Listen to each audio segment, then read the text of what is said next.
on the NASA spaceflight stream of the rocket explosion was spectacular. There was $500 donations, $400 donations coming in. NASA. It's called NASA spaceflight. It's not NASA. I sent you the link to it, but people are still throwing money at them. Well, actually, no, they're not.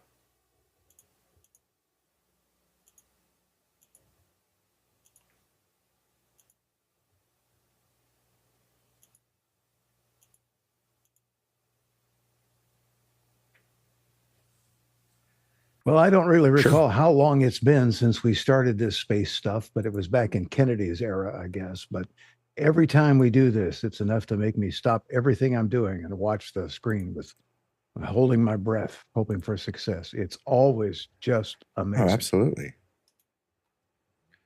Yeah, with the physics forces they're dealing with, it's amazing any of it holds up together. I have vivid memories of sitting on the floor in our friend's living room right in front of the TV watching the moon landing. Cool.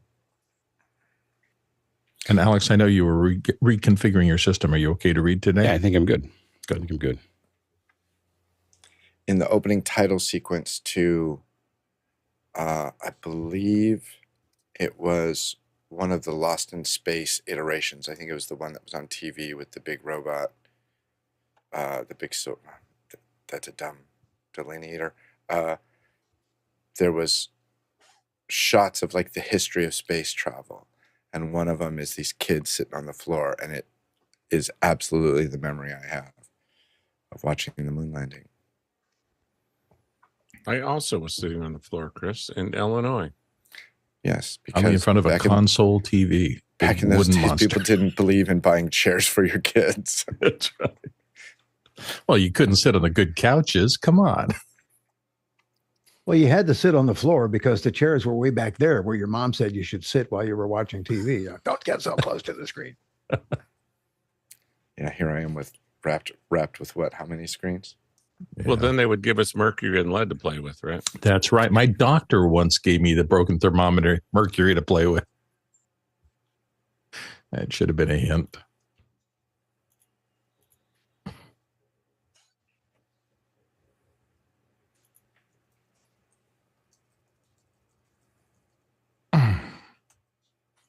It's good to have you back, Alex. It's good to be back. Trying to catch up on all the questions. We finished.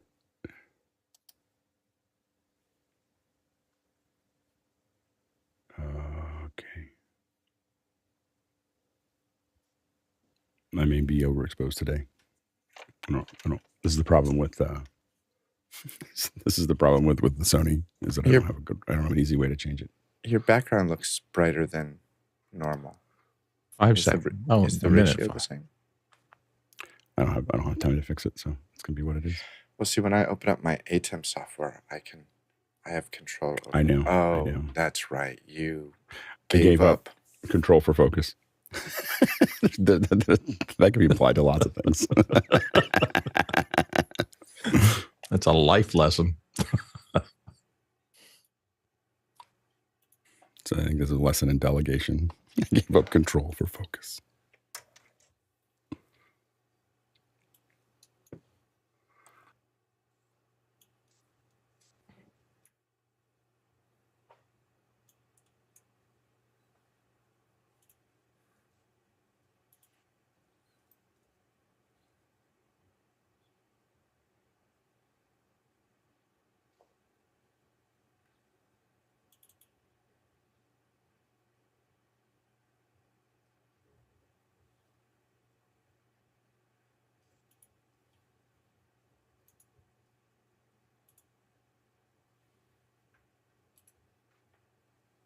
Hi, everyone. Welcome to Office Hours. Great to have you on board today. If you're watching on YouTube, you can always find out more about what we do at officehours.global.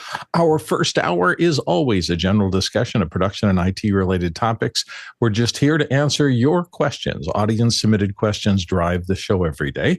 So not only put your questions in, but vote on them, because those that are the highest voted gets the most attention here in the first hour of our show. Second hour, typically a deeper dive into a topic. And as everybody who knows anything about the show knows, we've been at NAB covering things from the show floor for the last week or so and talking about it from before that. So we're going to be talking about video stuff today. Again, not exclusively. You can always get kind of attendant topics in there, but we'll talk about what we saw during NAB that specifically relates to video during our second hour. Right now, however, it's the first hour, which means that it is general questions. Alex, what have our producers sent in for us today? Thanks, Bill. Our first question is from Liberty White in Atlanta, Georgia. Liberty asks, for those who scrape data from the web, blogs, etc., what tools or websites do you use and why? And let's start with John Prado. John? Back in the old days, scraping was a lot of fun. It was a lot easier, and you weren't violating it. There was no terms and conditions and privacy policies back in the day. All the automated tools that I've seen out there aren't that great. We just usually write the code ourselves. And so you write the code, you grab the data, and then you parse it out into your database. So I would hire a programmer to do custom work for that. Jesse Kester. The majority of my scraping is done from YouTube, and I use the AT NAB to do that. So a couple of answers there. Liberty, thanks for your question. Let's move on to the second question. Next question is from Andy Kokendorfer in Viera, Florida. And Andy asks, thoughts about the View Studio platform in pre-release for simplified virtual production. And he gives us a link. And we're going directly to Alex, who is back with us after your slog through NAB. Congratulations. It looks interesting. I mean, it is a so I'm assuming this is connected to View Technologies, and they came on to our show earlier. So what we'll do is we'll reach out and see if we can. If this is connected to View, the View Technologies, who already have joined us once, we'll definitely bring them back to talk about View Studios. This looks like a really interesting potential. It looks like there's a lot of how do we remotely control a lot of things on a studio as we build those, and so I think it'll be really interesting. Dave Troutman, you had a thought? Yeah, when I was looking it over, I thought this is a great opportunity to integrate all the different departments in film. I mean, costume, continuity, all the areas should be able to share that platform and contribute to it. So I didn't see too much of that, but I think, that's a potential growth area if it's going to be a virtual production studio with lots of collaboration, it might also allow other departments to do, pre-viz on what they're doing, props and costume and makeup and all the rest. Interesting. Alex? Yeah, I think this one's mostly dealing with the technical end of the studios and the lighting and all the bits and pieces there. For a long time we've tried to get the other departments connected virtually, and there is a very high resistance to it. Like it is when you think of, the resistance is like it's usually top down resistance, isn't it? Like directors don't want the no it's the individuals themselves don't want to be. So how they view it is the more virtual connection there is to what they're doing. And we've been working on this for 15 years. The more virtual connection, the more someone's going to tell them what to do. So they want to do their own thing. And they're actually, the individuals, from the directors to the costume designers to everybody, we thought, when I first started working on we'd film all sets, like to talk to each other. Yeah, well, it'd be easy. Idea, and I admit, I was like, it'd be really great for a producer because they could see what's going on and they can understand where their money's being spent, and they do all these other things. And when I talked to people on the set, they were like, no. like let's not do that. Like, we're happy in our silo. Leave us alone. Yeah. Well, that's their kind of their cocoon away from the producer oftentimes, so that they can do what needs to get done and not have someone sitting there going, why are we spending money on that? And why are we doing this? And it looks like everybody's sitting around, and it looks like, it's, so they have to rationalize their existence, and they don't. Yeah. And they were just like, and they just, someone nitpicking them during the show, they say it would ruin the film, and so that that was a learning because I thought, like you, I thought this would be amazing, and we could tie this all together, and as soon as I started kicking it around with people on set, it died very quickly because the only advance I've seen is to get rid of a lot of the paper. right? No, they don't want to get rid of the paper. advantage. That's the problem. Is that it's hard Up to here, everybody's walking around with iPads, so I don't know what you guys do with paper, but No, it was well. They all do the that. But versioning and everything is handled now. But with the collaboration of design and creativity, everybody wants to have their own playground. Thank you. Yeah. Exactly. I understand that totally.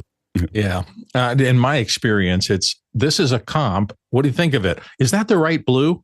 It's a comp. We're not there yet. That's not the final color. We have those all the time if people don't understand how to look at various parts of the process. So I can see both sides of this argument very clearly.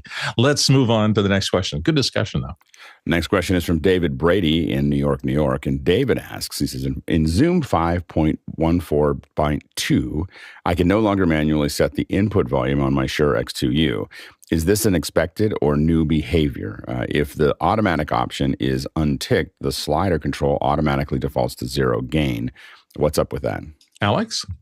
So the proper solution for a USB input, as most inputs now including Zoom, is that Zoom doesn't affect it. And so the idea is behind behind that is that you have something that's going to control the audio, and that you no longer need Zoom to do that. And then the attempt there is to keep you from having multiple gain stages.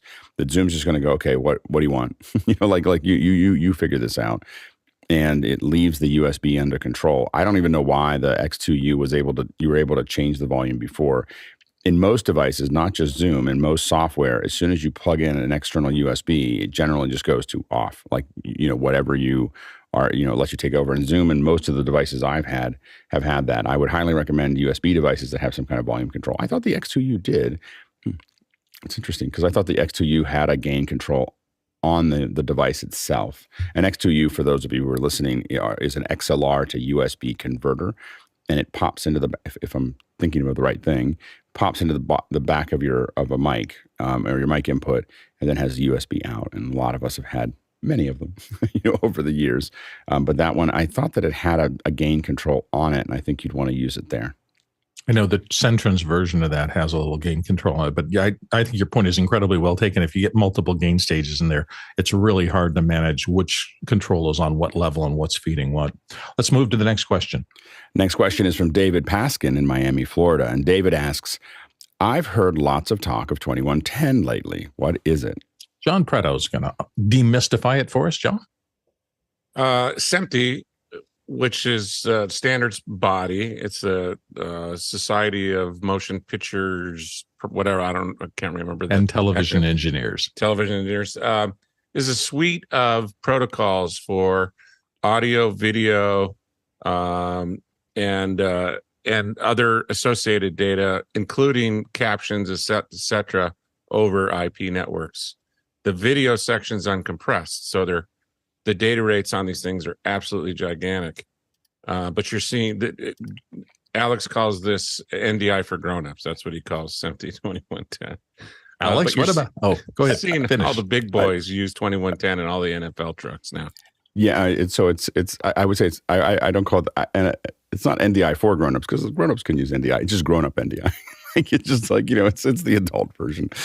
It is a lot of bandwidth. So 2110 is uncompressed. It's going to go through. So that means that if you have a 10 gig connection to your computer and you're doing 1080, you're getting 3 feeds. And if you want 4K, you can't put it on that 10 gig connection to your computer because it's it's coming out because it's uncompressed. But that's the idea of 2110 is that you have uncompressed data going in and out. And it's part of, so the reason that we're talking a lot about 2110 is this is SMPTE's idea of, how do we actually take what we were already doing with SDI and HDMI, and those are all uncompressed formats. They may be scaled to 422 for color or so on and so forth, but they're actually outputting uncompressed. So they want some version of this that's uncompressed. We're doing what we do a lot of times, we're ending up on Zoom, we're ending up on YouTube. We can compress some of our video and not be a problem. When we are doing broadcast, we do not want it to be compressed. We want to move that content around and do that. Now, what it does mean is that the connections that you have to your computer, the connections that you have to have, and I believe that one of the reasons that we saw a lot of 1080p stuff come out of Blackmagic is because they released they released cards that are now 2110. so Blackmagic has a card, a new card that will do 3 channels of 2110 coming out of the back of it.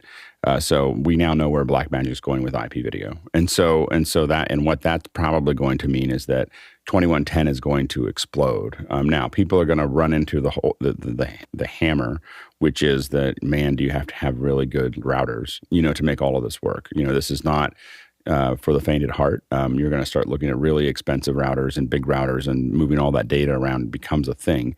It just moves the problem from around. But the routing itself, whenever Blackmagic eventually, gives us, because Blackmagic doesn't, and a lot of us think that after we saw NAB, that, and I guess we can talk about this in the second hour, but a lot of us started to realize why Blackmagic's not putting a lot into new routers.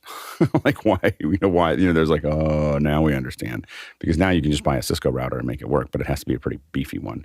But the kind of routers that you're talking about are thousands of dollars, to make this work. They're not the ones you buy at Best Buy, but so are the 40 by 40 routers that you buy from Blackmagic.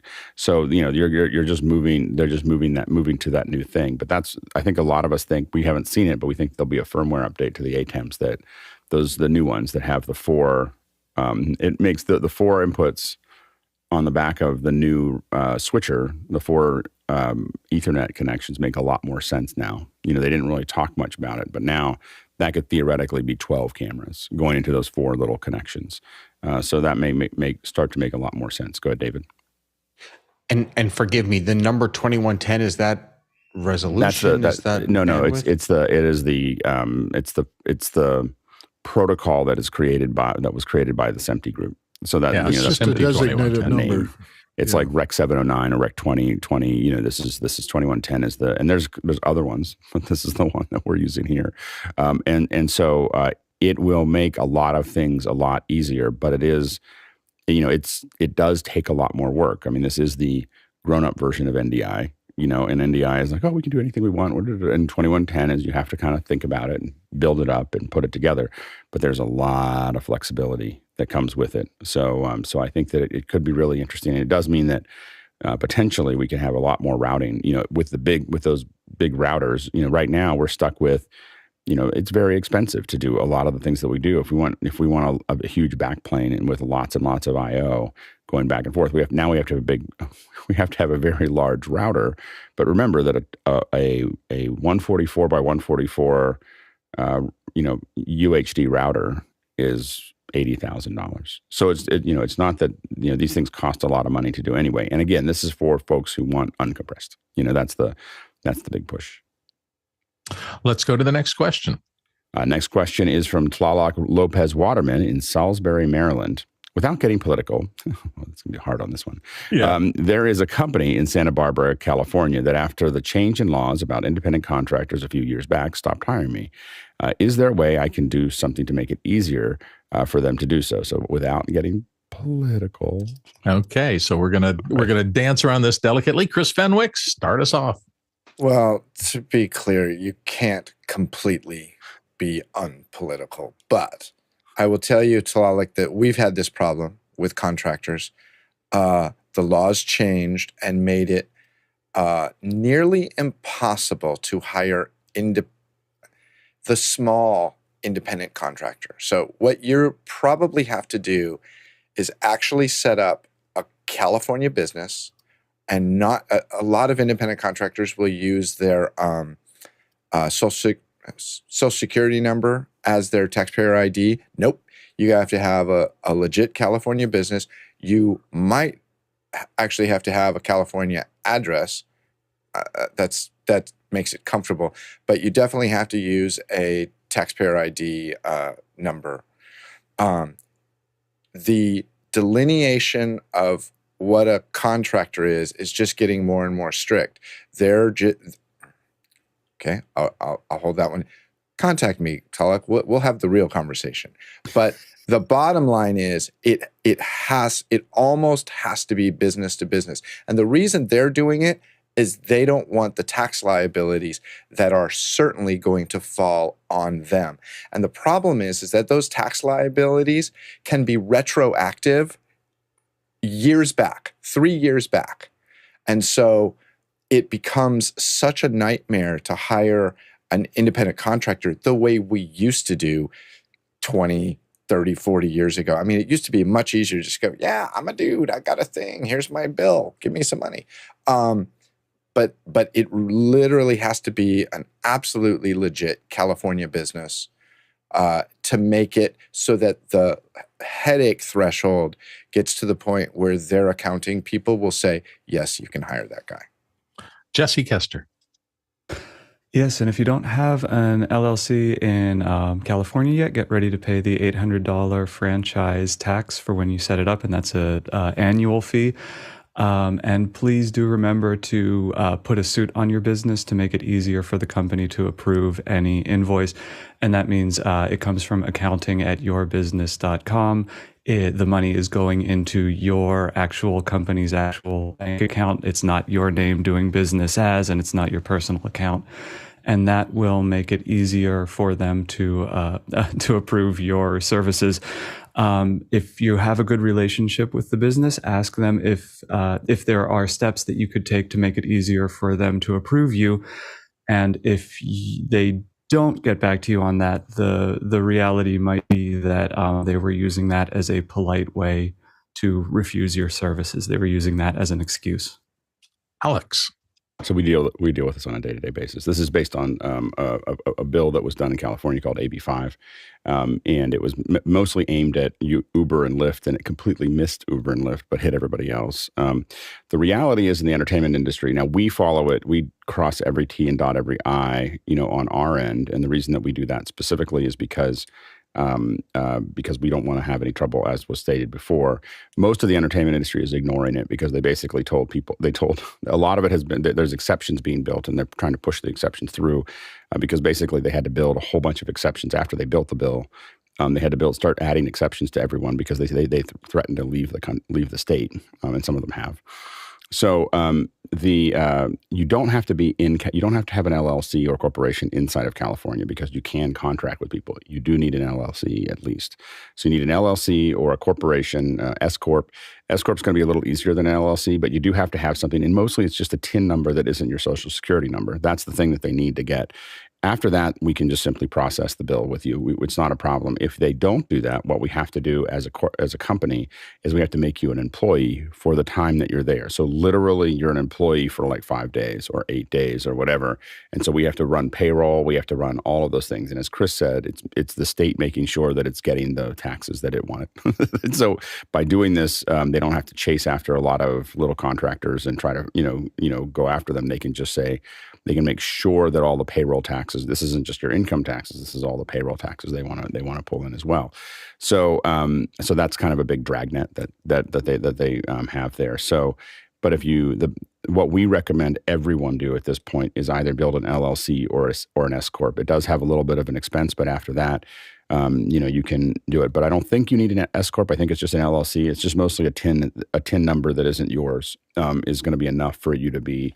Now you have all those accountabilities now, so your accounting gets much more complicated. It's not just the franchise tax. You're no longer just doing a 1040 or something simple. But you do enough work. I think your taxes are probably complicated enough. So if you're, so I think that so you'll need a little bit more work done for your taxes to make that happen. But yeah, it's in California, you really can't get a lot of work above board without being some version of a corporation. Dave Troutman. This is really interesting because I've never understood the California law because I'm in Canada. We have different arrangements. But back when I formed my corporation in 1988, I made it a Dominion registered corporation so I could work in any province in Canada. And this has helped me quite a bit because I have, in fact, worked in most of the provinces in Canada. But I have done two jobs out of the States, one for the Joseph Kennedy Foundation in Washington, and also 3 years with a company in California, actually San Francisco. And it really helped a lot for me to be incorporated because then I was dealing with them company to company and not Dave to company. I also had to do the whole registration with the revenue agencies on both sides of the border to tell them that I was getting revenue from the U.S. One of the advantages I had, of course, is the Canadian dollar was smaller than the American, and I got a 25% bonus on everything when I got paid in American dollars. Hockey players love that too. But I think I'm hearing from Jesse that this is only in California, and I wonder if this is actually different in Texas, for instance, or No, it's just different in California. other states. It's just the California. It's just the California law. Yeah, So for the state law. international people, your recommendation of being a corporation is exactly right. It saved me all kinds of paperwork, and I have a 1080 listing and all the rest for being able to do work in the States. Chris Fenwick. I would also advise people who are independent contractors. There are long-standing understandings between the people in our industry and the people that we hire. I need an LD for a day. I need, a couple of camera operators. I need a grip truck. And because the way these laws are written now, as Alex mentioned, like, you might have to become an employee for a day. If you turn around and decide that you're going to apply for unemployment because that 5-day job is over, you're causing enormous headaches for the people that sought you out and hired you to share, your skills with them. These are not, it might be legal, but you're going to cause a lot of headaches for the people that reached out to you. My advice, never mind.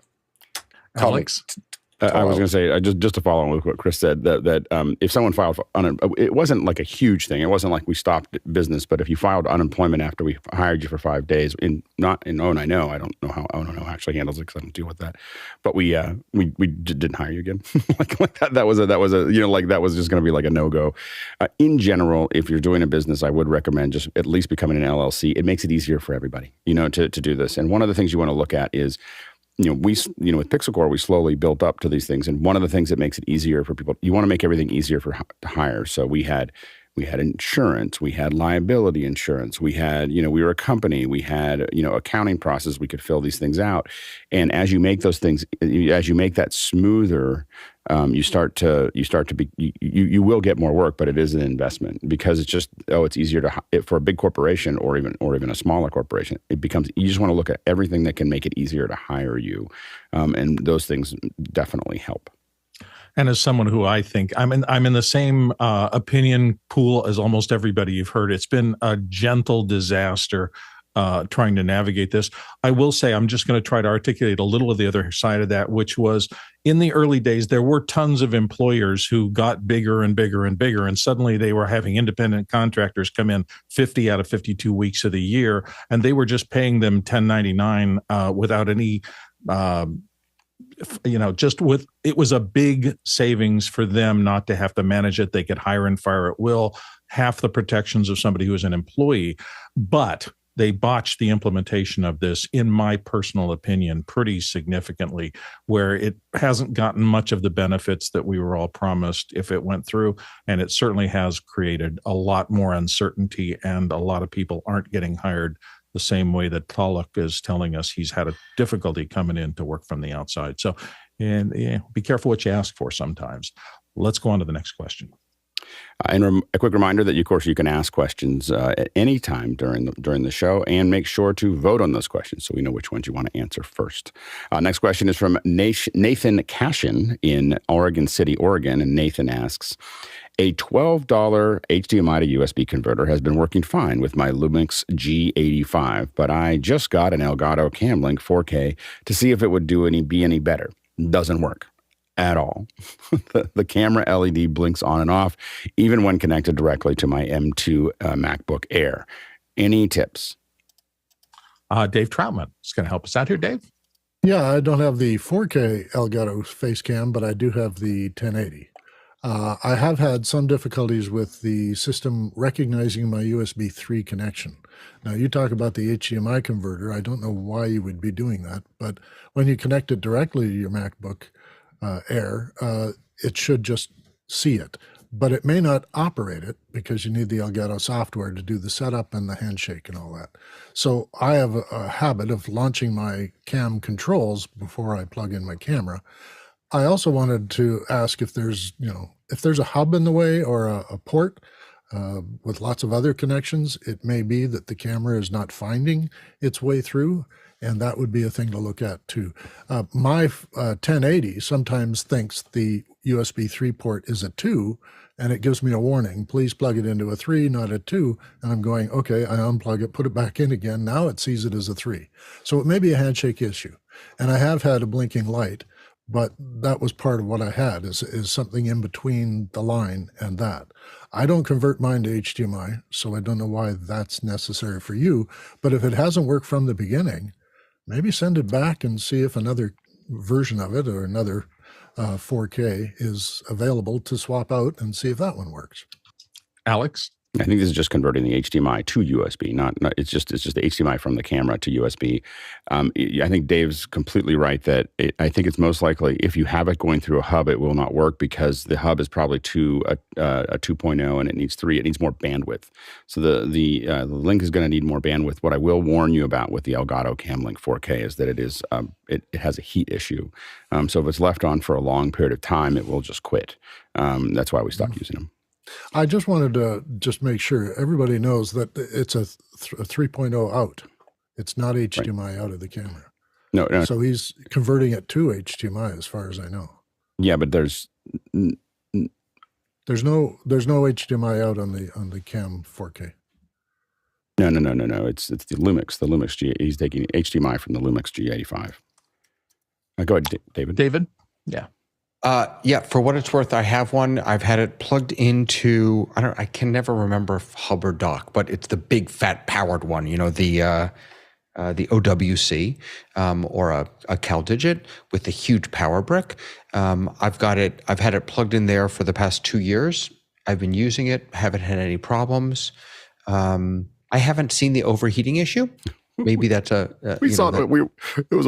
It was a 1-to-1 relationship. We had 3 of them, and we had 3 of them in shows, and three of them had in the middle of the show went bad, and it was always because they got really hot and then they turned off, and we were just like, well, okay, well that's not the one we're looking for. Sure. Okay, sure. I stand corrected because I didn't read the question properly. See, Elgato CamLink 4K.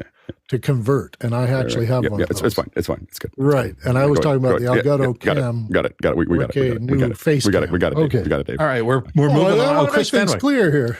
Chris Fenwick wants to weigh in on this. Let's give him a chance. Wow. Yeah. Hey, so David, you just mentioned hub versus dock. I remember we had this discussion when we had the dude from OWC. I can't remember either. Can we clarify? One of them seemed to be a much better choice to just say, always buy this one than that one.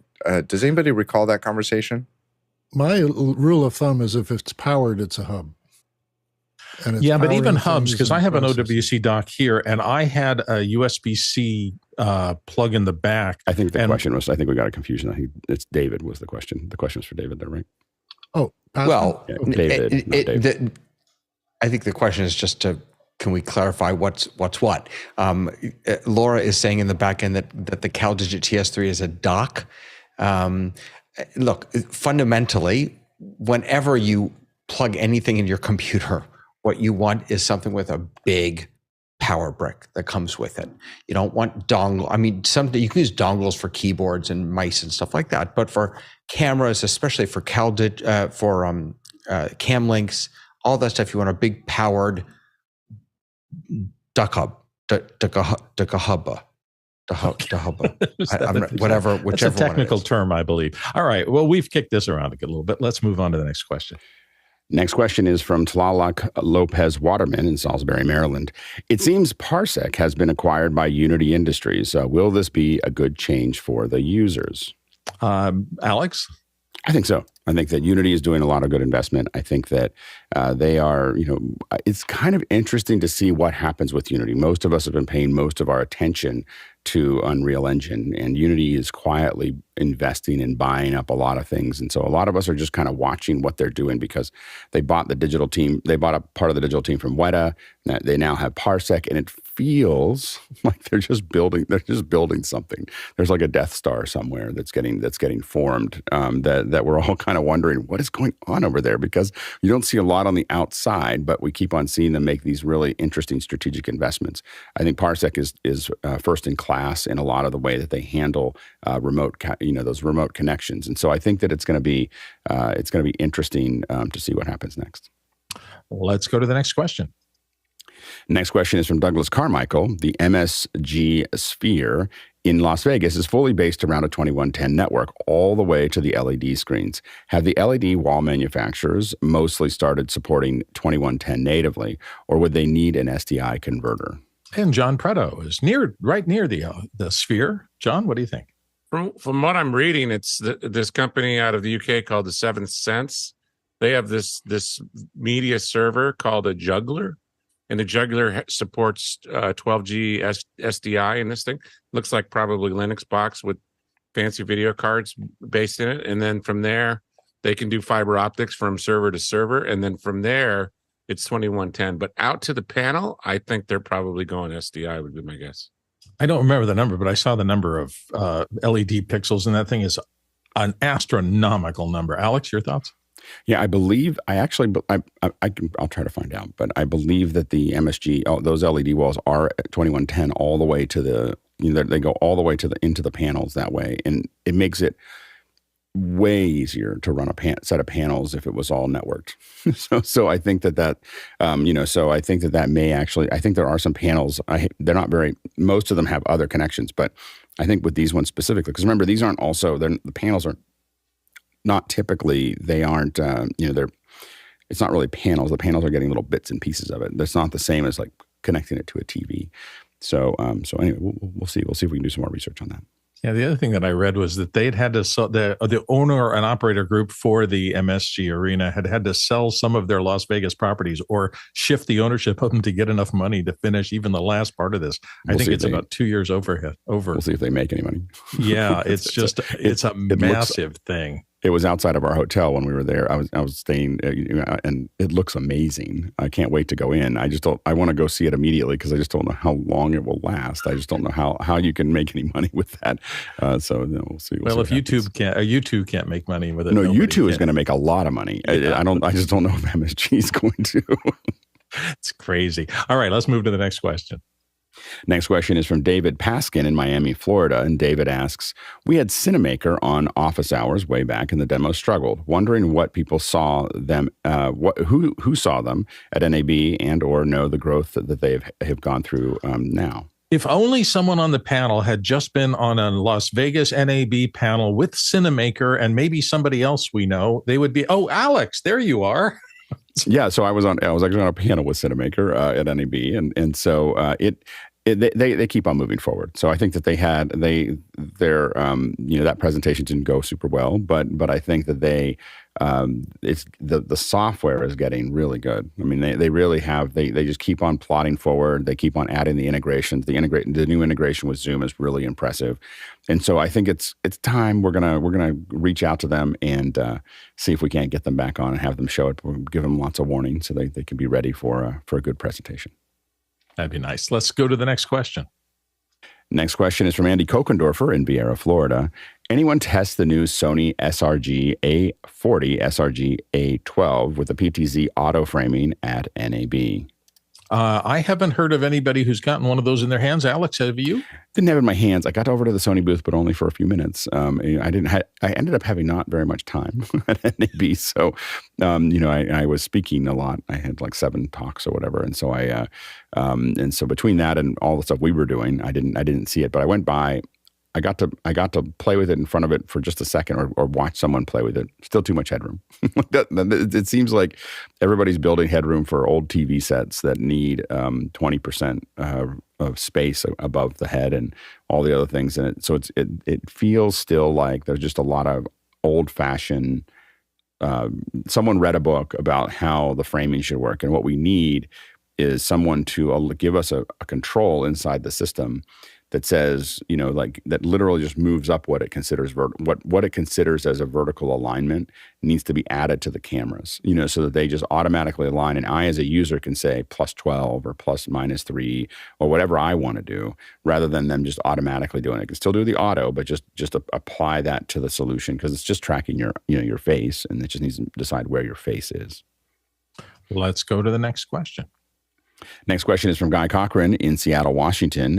Is the new Panasonic UE160 the first PTZ camera with built-in 2110? I haven't heard of others, but that doesn't mean there aren't necessarily some early ones out. I know everything's going in that direction. Alex, have you? I believe that it is. I think that it's the first one. I mean, so technically there are plenty of things that are a PTZ head with a camera, and the camera has 2110, and that works. But I think that the first one and then we have on the other side, we have lots of PTZ cameras with NDI.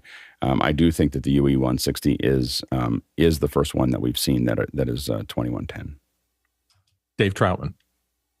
I've heard more about PTZ in the last year than I think I've ever heard in 5. And it makes me think that this at-home work or remote control stuff is the anticipation of broadcast. Broadcast is going to not need a lot of cameramen. They're going to do it with PTZ and some help from machine learning.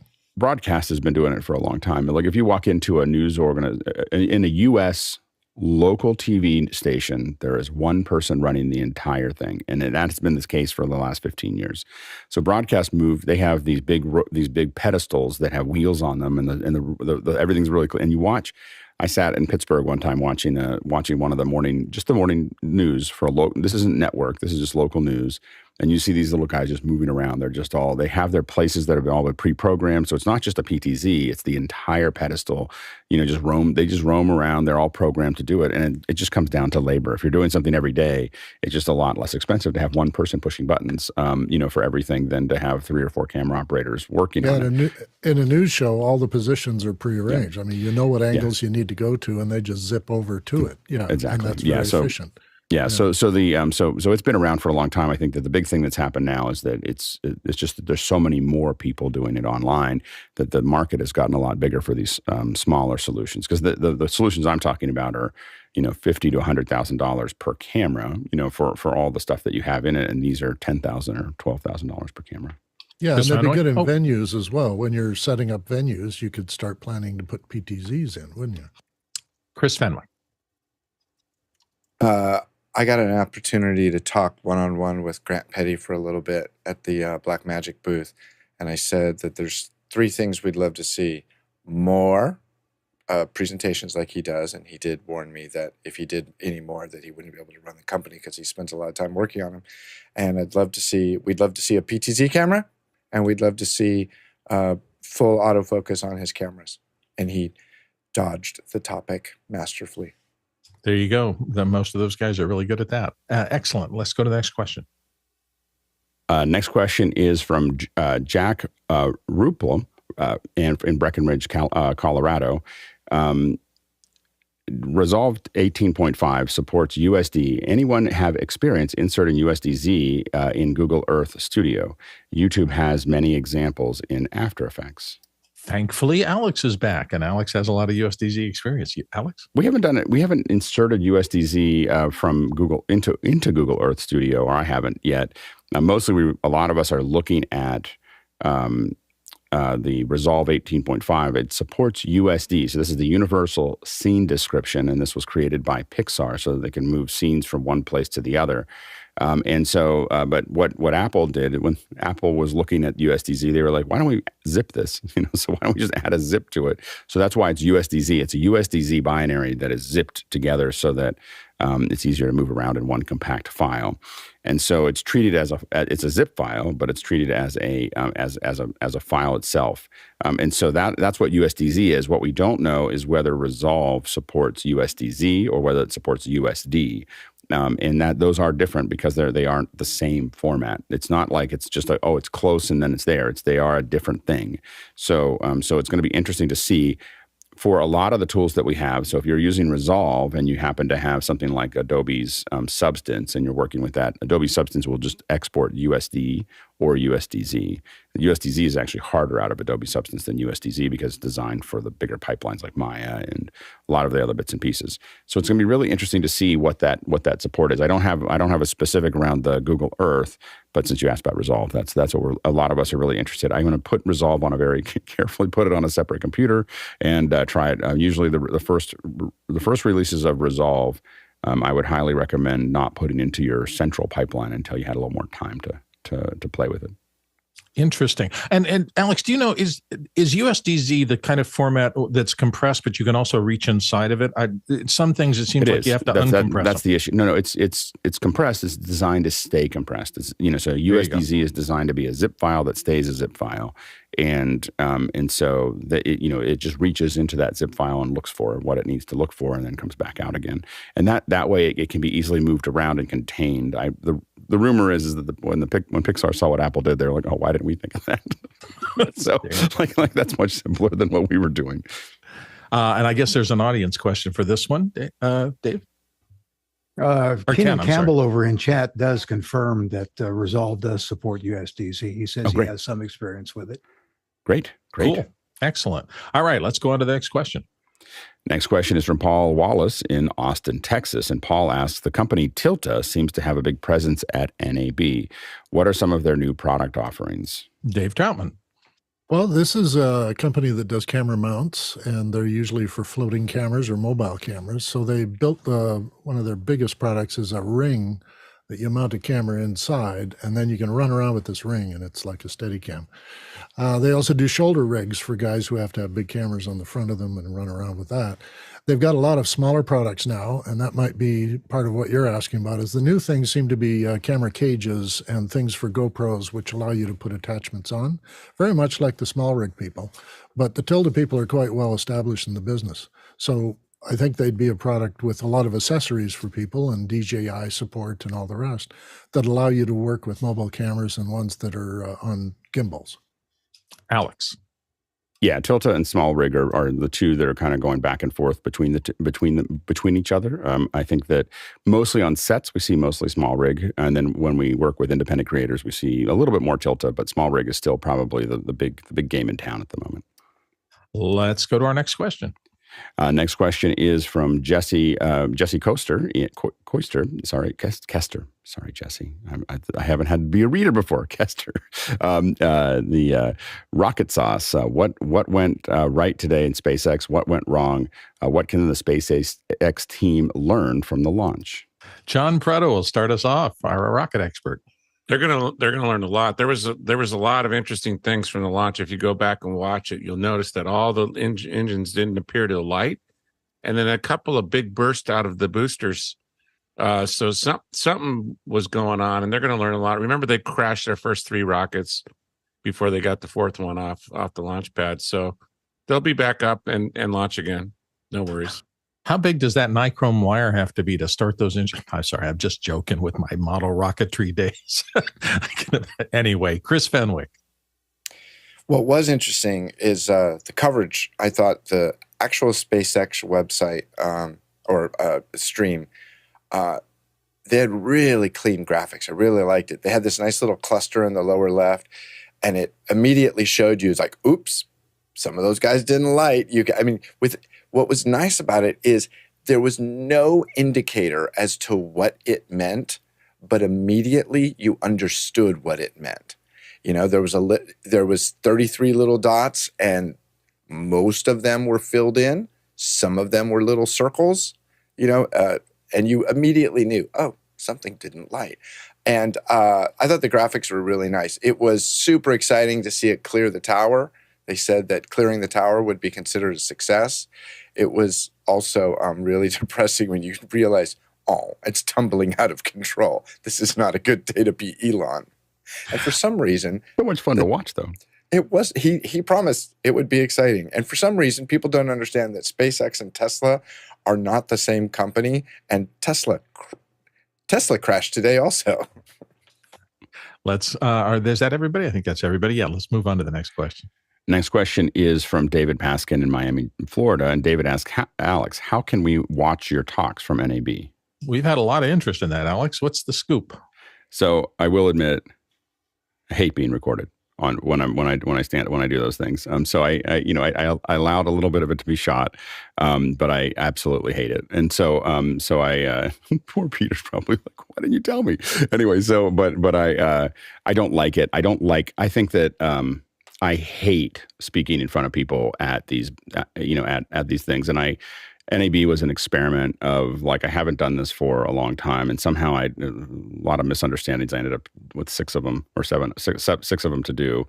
And I find them, I find that the technology, especially given what I'm used to having here in my office, is so rudimentary and so frustrating and so painful that I never want people to see them again. Like just so you know, like that's kind of like, so I don't know how many of them will get published because I think that I thought it might be better, and I figured, well, I'll let Peter do some stuff, but I hate the way they look. I hate the way it came out. I hate just like I'm not doing it again. Like I'm not. Don't expect me to ever speak again in person. Like it was just so bad, And sorry, I was so by the end of the week, I was like, I'm never doing this again. It's just they're going to either give me a screen and an internet connection. Or they're not, and I'm happy to speak at every conference from here. But I am never going to show up in person again. And it's just because I'm hobbled. I have to keep on connecting to what is just junk in the room. The stuff that when you get up there, you got this horrible little Extron switcher.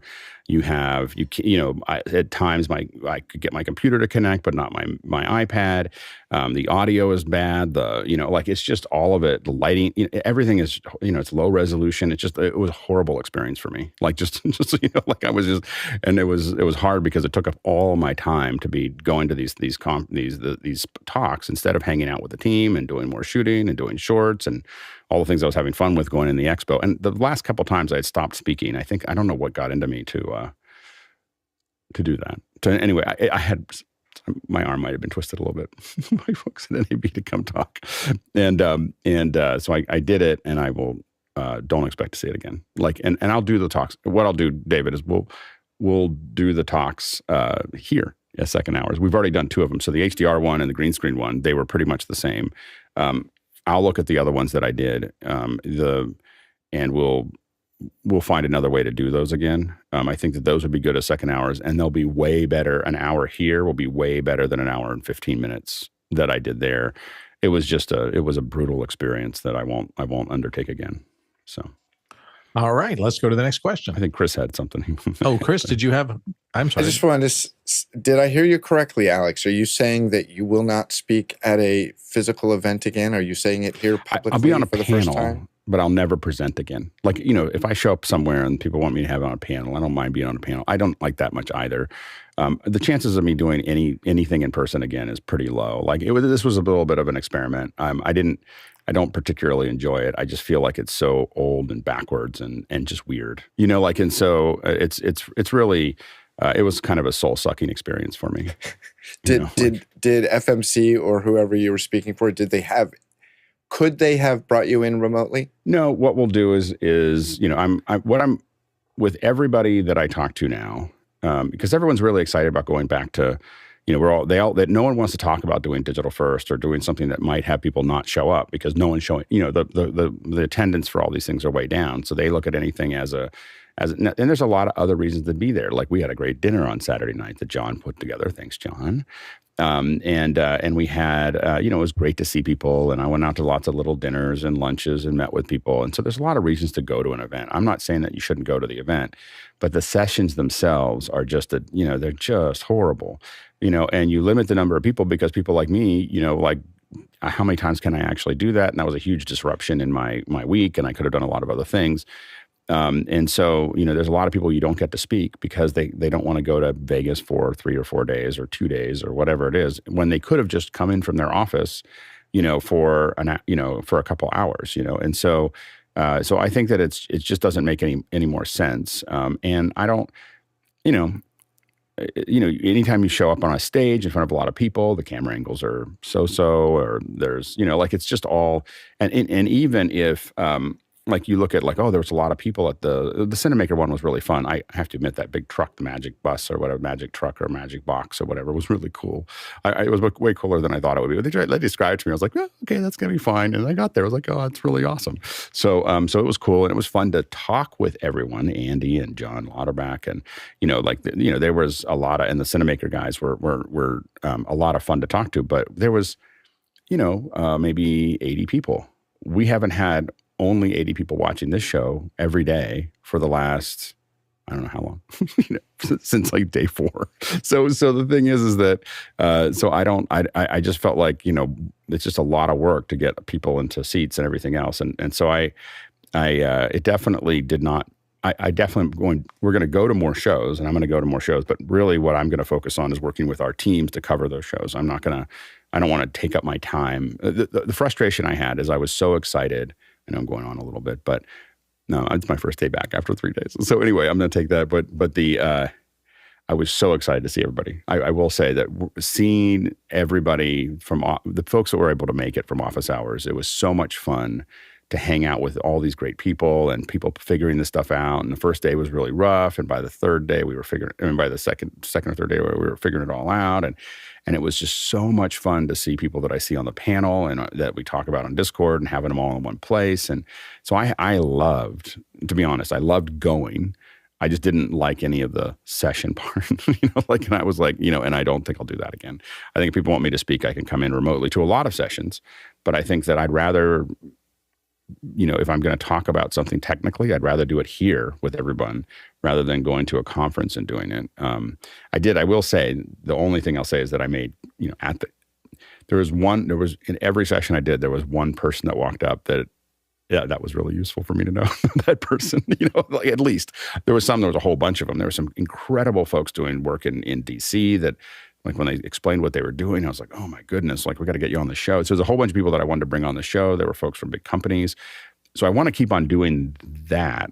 So what I've been recommending to everybody that I talk to is give me one room. The FMC part was like 20 rooms, right? Full of things, 20 or 30 rooms. Give me one room that's digital first. I just want one. We'll connect it with the internet. I'll get it sponsored by somebody. And everyone will come in over Zoom and there will be no, people, when they come in, they see the person up on the screen. We'll have a nice LED wall, it'll look pretty and people can still stand up and interact with those folks. They'll look out there and see them and hear them and everything else. Let us have just one room. And what I guarantee is that after we have one room, the next year we'll have 2 rooms and then 3 rooms because it just makes way more sense than what we're doing now. So it just underlined, I gave it a shot. I'm not going to do that again. So anyways, tell us how you really feel. Oh my gosh. But for people think, oh, Alex not going to more shows. I'm definitely going to the shows. Like we're immediately pivoting to Cinegear.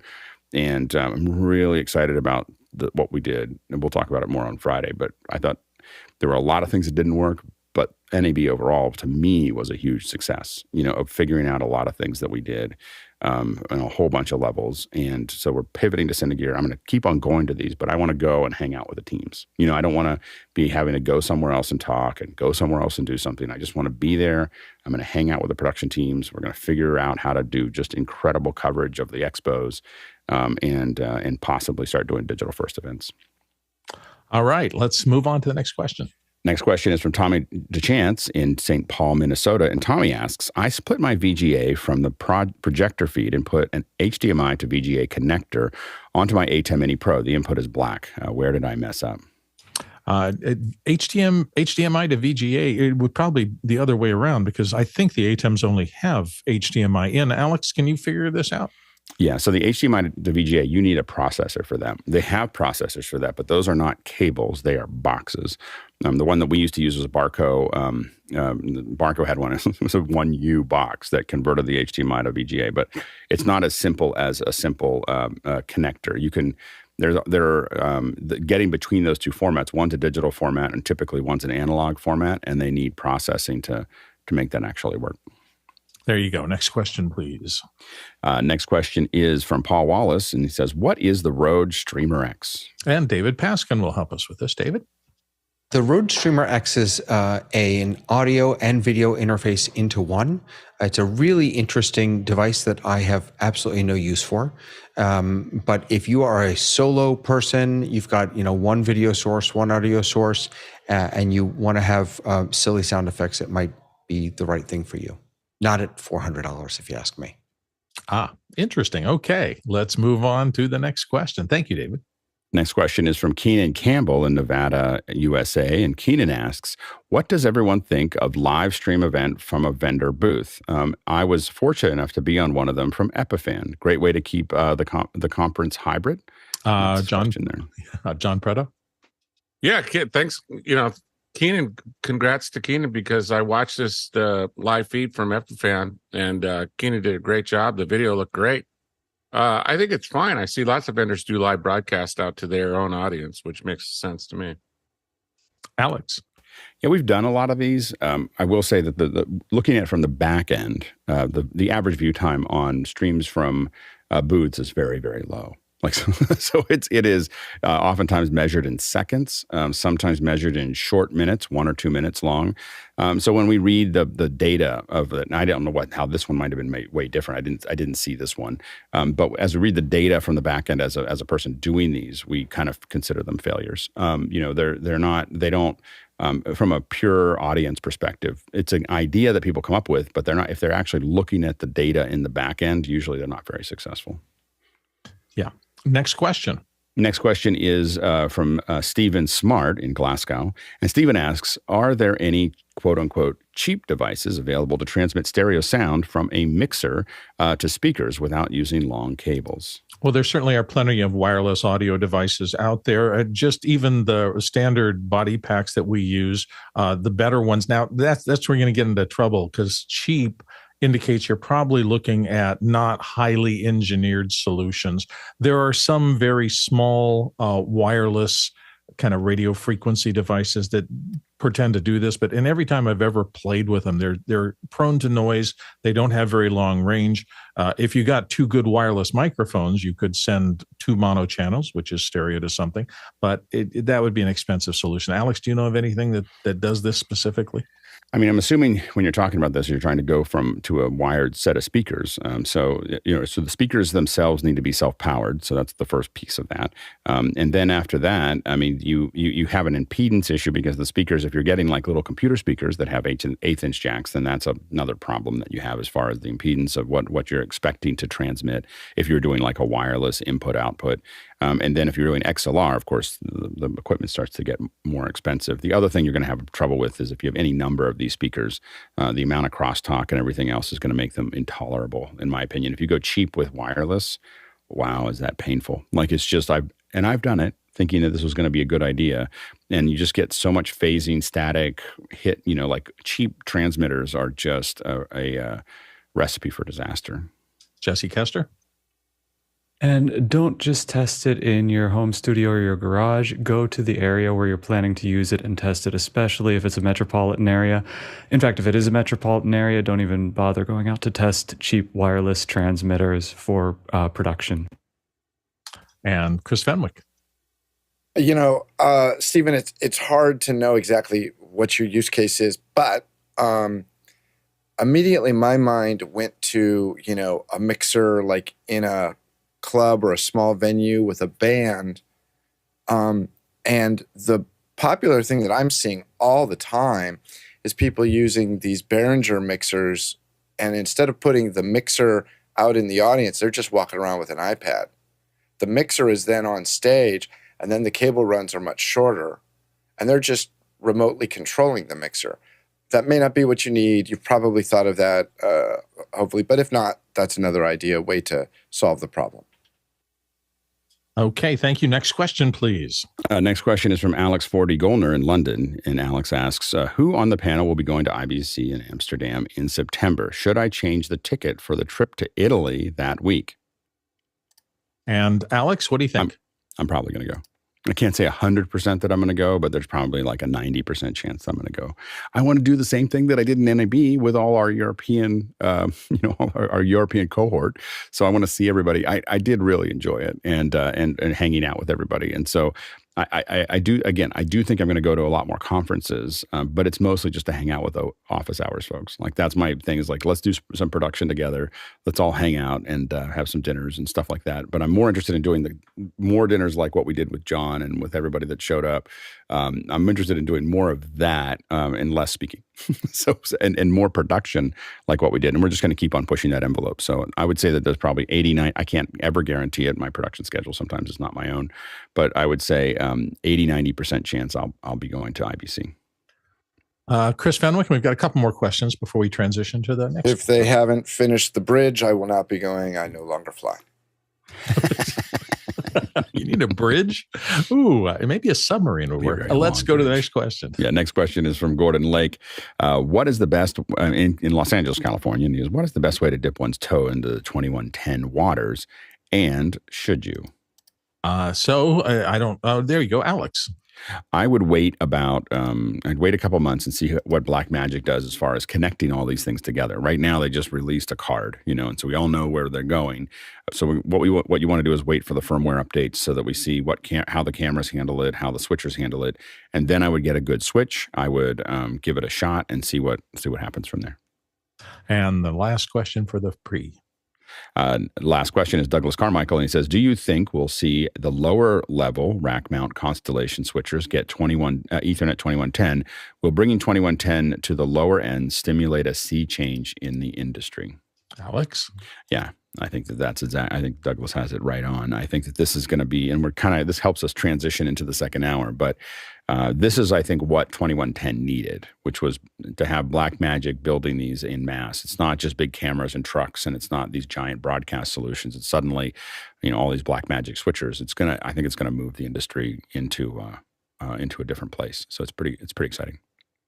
All right. It's the top of the hour, and this is our video-centric look at what we saw at NAB, what the information was that came out of the show. By the way, for those of you who don't have a lot of NAB experience, one of the things that's a little interesting is both the show itself and a magazine that's been around for a long time called TV Technology Today. They traditionally do their best things we saw at NAB. You can argue whether or not these are actually the best, but there's usually a lot of kind of categories. Inside those categories, they pick a product or two. And I was really excited to see that many of the people we've had here on Office Hours as second hour guests had their products showcased in the best of NAB. So if you look up TV Technology Today or NAB Best of Show, you'll see some of the things that the industry, those publications or NAB itself have said this was kind of emerging technology that was good to keep an eye on. Alex, what did you see? You were there. Tell us what stuck out for you. I wish I had seen more. As I said, I spent a lot of time in talking and all those other things. But what I will say is that the LED walls, a lot of virtual production LED walls. So we saw a huge presentation of View Technologies. So View they had this bike that was in between Central and North Hall, and it was like a Tron light bike that was there, and they had a huge LED wall behind it. And so people could get on and shoot a video of them, and they're changing all the video, and they're moving this arm around. And so it was MRMC, and it was moving the arm around, and it was tracking the background with them to create a shot. And it was really, really cool. It was one of the better demos, and it just filled up. I mean, I don't know, it's an expensive demo to do, but well done, very well done by them. They probably had 50 to 100 people standing around watching, looking almost the entire show. So that was a really thing. But what we also saw is we saw the same thing over at Ross. We saw many, aluminum. I can never say that. It's not aluminum. It's aluminum. Had some great things. There was a lot of really interesting. Everybody's moving towards that, and now you're starting to see LED walls that are much finer pitch. So the pitch is starting to go down dramatically. So, really, we had lots of Moray issues in the past, and because we were dealing with things with 2.3, 3.2, 2.8, all these, the pitches, the distance between the LEDs. Now we're starting to see screens that are coming out in the sub 1.5s. And so that was, so now we're not seeing the Moray issues that we saw before. So I think that it was a really interesting thing. A lot of more full frame sensors and large frame sensors. I think that 2/3, even micro 4/3 are kind of falling away. So we're seeing more and more cameras, especially in the Sony line, in some of the other lines that are, obviously Blackmagic has moved there quite some time, but Super 35 and full frame is what a lot of stuff's going to. Now, large broadcast is still at 2/3 because you have focus issues, but I think that in general we're seeing a lot more in that area. It was good, and then we're seeing more cameras with IP. So Red has a camera that's doing 8K 60 out of it, I believe. But that's all. It's encoding it. It's not doing it out of not doing it with copper. And so we are definitely seeing the move to using Ethernet for a lot of those things. So those are some of the things that a bunch of us saw, and of course a lot of things. Blackmagic is nearly the entire hall. When you go over to it's like Blackmagic is like half. It's hard for you to. I don't know if you saw in the video when I think the folks went over, but just so you know, when you're there, Blackmagic is like half of the North Hall. Like it is like there's all, and all the other companies feel very small. It's just like this expansive, booth, and so it's just really interesting because they've come a long way over the time that I've gone to NAB. Dave Troutman, what were your thoughts? I was impressed by the presence of B&H all over the place. So, yeah, that was one thing that I noticed right away. The other one, of course, for me, best of show was the Magic Box. Guy Cochran drove Jeffrey all over Las Vegas, and we got to watch it. And the other night, of course, I was watching something else, and I realized I might have been watching a Magic Box because these people were driving around and not paying attention to the road. So I thought that was really realistic. And the fact that the camera can move around the car and look through various windows along the way, that we know how hard that is with the camera rig on a car. And here it was done all in virtual, and they can do trains and airplanes and that sort of stuff. I was really fascinated by the car that goes out and gets the pictures. And I had some, technical questions in my head as I was watching this, but I think that was best of show. John Preto? Alex, did your hypothesis come true on 8K 120? And did you see the Sony video wall? The Sony video wall they weren't doing the same demo. So it wasn't the same, but it was, but I do think that we're going to, there's a lot of force behind higher frame rates. You can hear it now a lot. In NAB, you'll hear it more than if you go to somewhere there's a bunch of filmmakers like Cinegear. There'll be a lot of discussion, and they're thinking, and when you talk to filmmakers, the drama is between 23.98 and 24. Like they're not thinking about anything else. They don't consider anything else viable. But at NAB, you're seeing a lot more people talking about, high frame, they talk about these cameras. And remember, every TV you've bought in the last 5 years is capable of, not necessarily monitors, but every TV is capable of 120 frames a second at least, if not 240 frames a second. They're already built up for that. And so, long story there, but anyway, so there's a lot of TVs that are already ready for it. And what you're seeing is all these other cameras slowly wrapping up to it. Many, many cameras have 120 frame per second option. Now they mostly push them as slow motion, but obviously once the 120 transports start to really pick up speed, right now we can't transport it very well, through anything. And so that's going to be kind of the next one of the discussion that we had at one of those hallway discussions that they talk about a lot is a lot of times we have there was a discussion about how to move 120 frames per second, which I hadn't thought about before, which was the idea of using two 60 frame per second images and literally interleaving so one field, it's like fields, but having two SDI connections that are sending 260 frame per second image frame rates, and it's every other frame between them. And so that you just need something on one side to grab onto that and something to do something with it on the other side to get the frame rate that you could get theoretically 120. And it's very similar to what we used to call PSF, which was what Sony did to get interlaced to take progressive through it, is to kind of break those things up. So it'll be interesting to see if that becomes kind of the in-between solution. Of course, 2110, as we talked about before, fixes a lot of that, but there's so much bandwidth, 2110, what do you do with it? Like if you wanted to do 8K 120, I don't even know if there's switches that would, pass that. So that's the issue that you have. Yeah, it was really interesting this year. For me, it's the continued digification. Is that even a word? Of everything that I used to see in analog there. And so many of the traditional names that I have known from the past NABs are just really moving into this space. A few things that kind of got stuck in my mind. JVC, who I hadn't paid much attention to, was one of the best of show winners for their little NDI-enabled handheld broadcast camera. So it just tells me that more of the data stuff is moving in. Lucid Link was also another one of the, and so many of the people that have been on the show here and have done that. Altheon got really, both the NAB and the TV technology signaled them out as kind of on the move. OWC, the jellyfish, which wasn't even on the radar for a while, won one of those awards.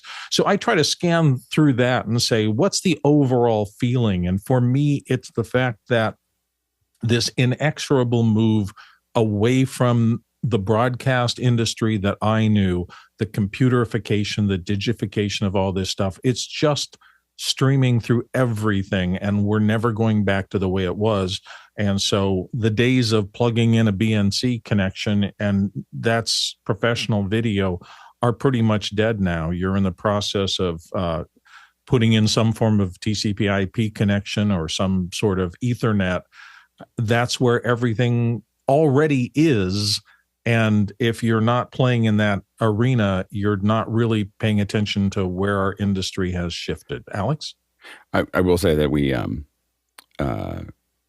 oftentimes think the future will come faster than it does. This is a problem that I have oftentimes. So when I think that when you say that SDI and everything else is dead, it means it's a projection 20 years out. Fair enough. Everything, there's a wait. I always think everything's going to change really quickly, and you can see what everybody's doing. You can see where they're going. And when I saw 8K 120, well, before the Sony booth, I saw it maybe 8 years ago. So it was like, this is amazing, and we're still, not there yet. So I think that I think it'll take time, but I think that Bill's totally right that you can see the writing on the wall. We just don't know when the writing is going to become something that we're all using. Yeah. And I know I'm paying attention to my purchases going, what's connectable as opposed to what is designed to work the way I have for 50 years. So let's move on into our questions. We've got some great questions here. Next question is from Kyle Hammond in Chicago, Illinois. Did Alex visit the Obsbot and Insta360 booths to determine the winner of the small kit PTZ camera cage mount? Alex, did you see this happening? Was there blood? No, I did stop by. I mean, the Insta360 stuff. I mean, the link was once in Insta360. There's all these 360 cameras and all the other things, and the Insta360 is like one little thing there. But I think that we did get a lot of people to put some pressure on Insta360 of, hey, it'd be really good. I was definitely one of them. I think that by the time I got there, they were not very appreciative of the number of people that were asking for because I will admit that it came up in my talk, and I might have told everybody to go to the booth and ask for it. So anyway.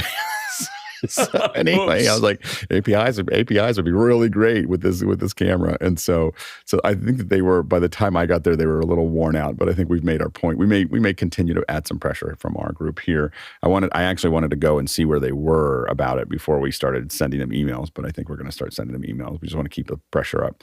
I do want to get an Obsbot. The Obsbot looks really good. It's hard for me to tell in a booth what it looks like. So, what I need to do from my end is to go and get one and try it and see how it compares to the link.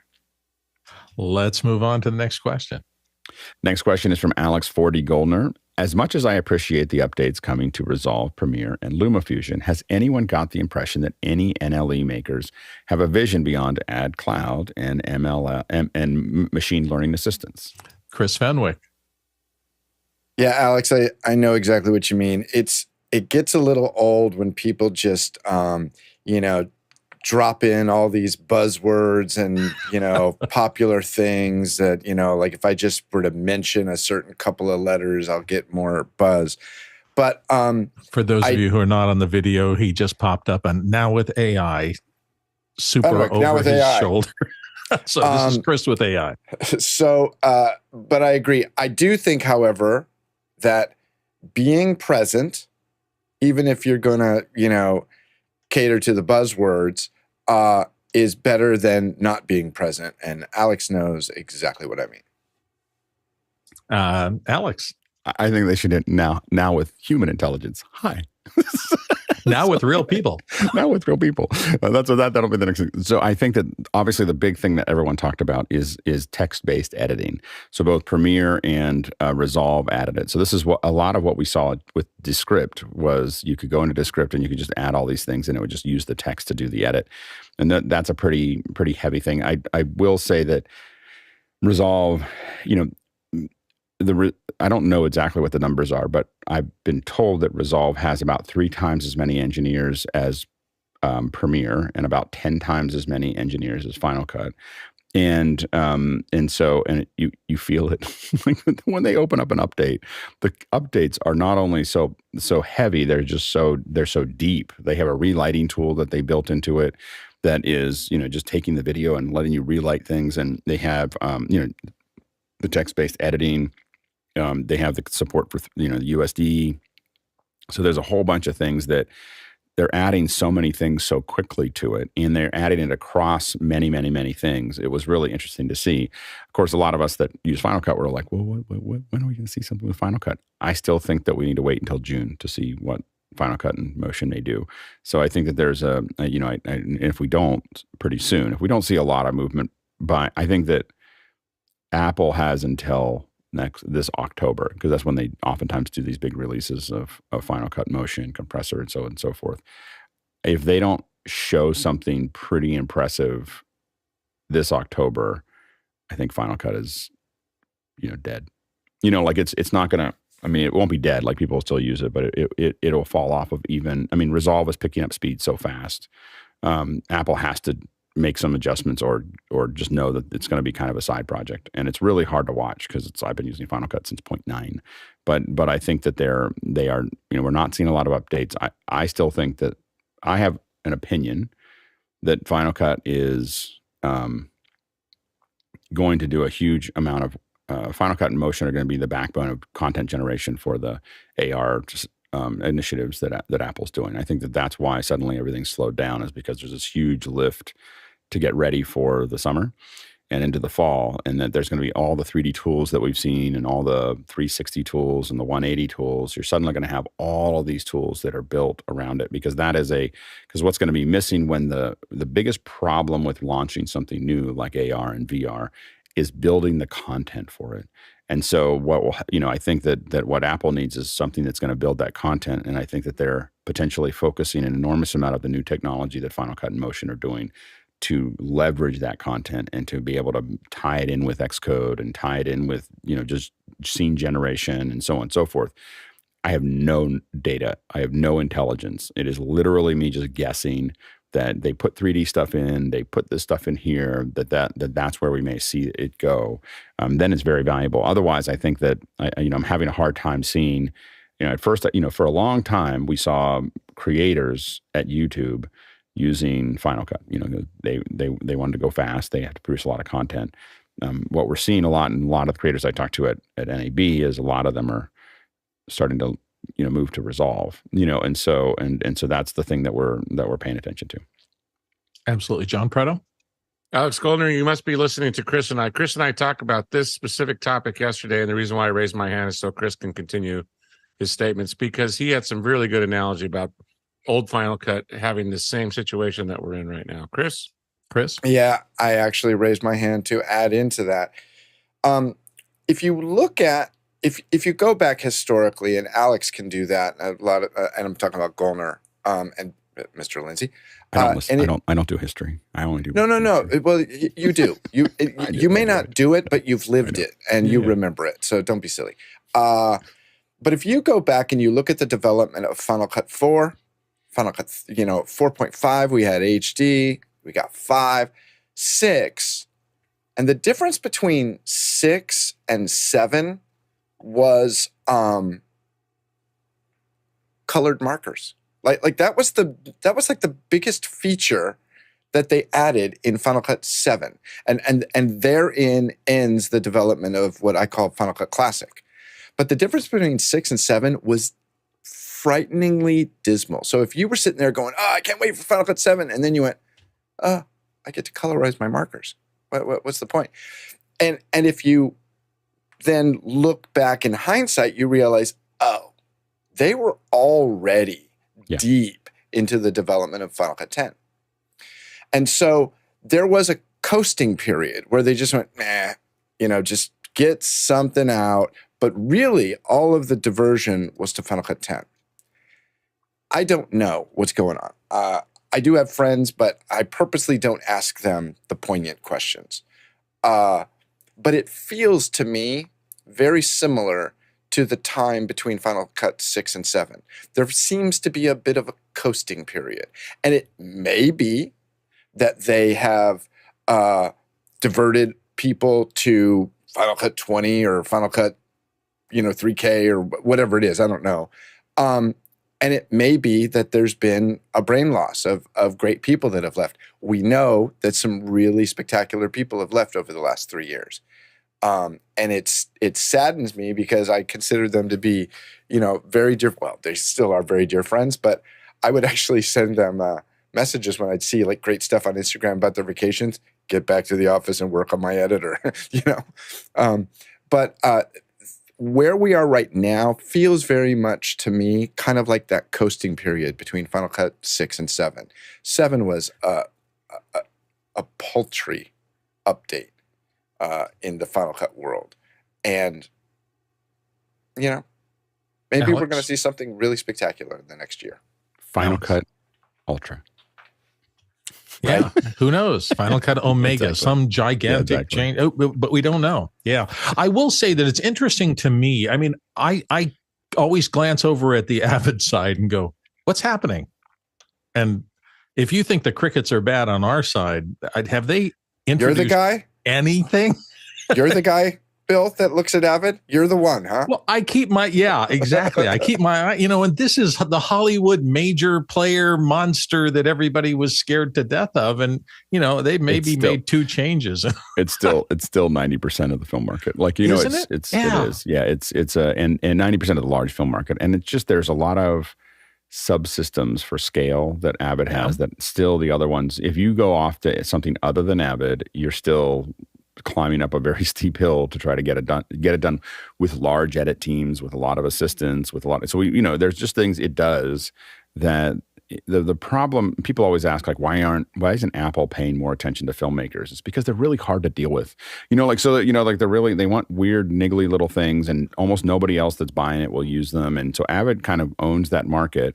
But the problem is it's very hard to innovate and do things that are big, and it's because they want these weird little things that they need for their filmmaking. And if you move their button, they go crazy. And also that they're the only ones that need that. So when you make something for LA or Hollywood, you're not making it for educators, you're not making it for corporate, you're not making it for creators, you're not making it because they don't need any of those things. So the reason that I think companies are smart now, I think the one company that's straddling that a little bit better is Resolve, which is that Resolve is adding all these features that are really great for creators, but they're also adding all these because they almost all these films go through Resolve at some point, and that's the real pin that they have, is that they're able to everything's going to get colored in Resolve before it goes out to the rest of the world, and so people are interacting with Resolve all the time. So if they keep on making it better for filmmakers, but they're also making it really good for visual effects artists, and they're making it really good for creators.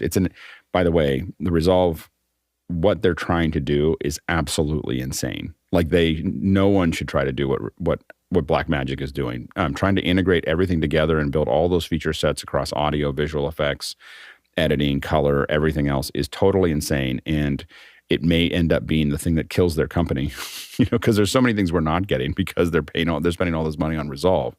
That said, if they actually get to the other side, it's kind of like what Apple did with M1. It's kind of, no one should try to do what Apple's doing. It's super, super, super hard. And if you get to the other side, it's going to be very hard to compete with, and so that's the thing that a lot of us are watching to see what happens.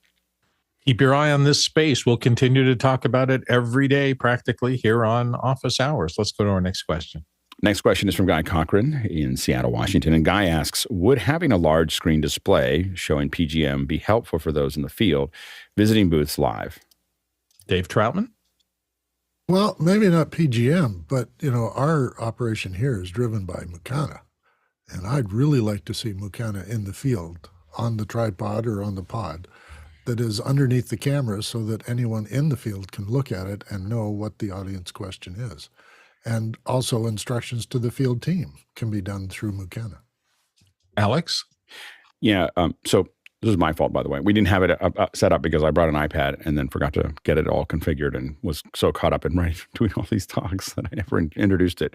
That said, I will say that I think it's very hard. So if you're in front of that camera and walking around, I actually think, and I felt when I watched it being used before, it's a little bit of a distraction for the folks that are on the ground. What we really need to do is make sure we have solid comms, which did fall apart.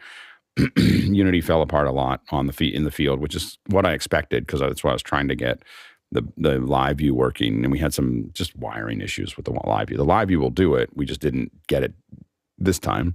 By the time we get to Cinegear, the live views will be the return channels will be much more figured out there.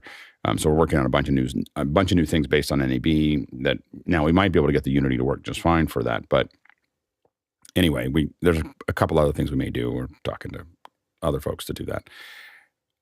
It's really important when you're in the field to have your hands and to have your ability to look at things, pick up things. Even the handheld thing for me was a little bit, when we did the HDR test, and it was the only time I was really, walking around.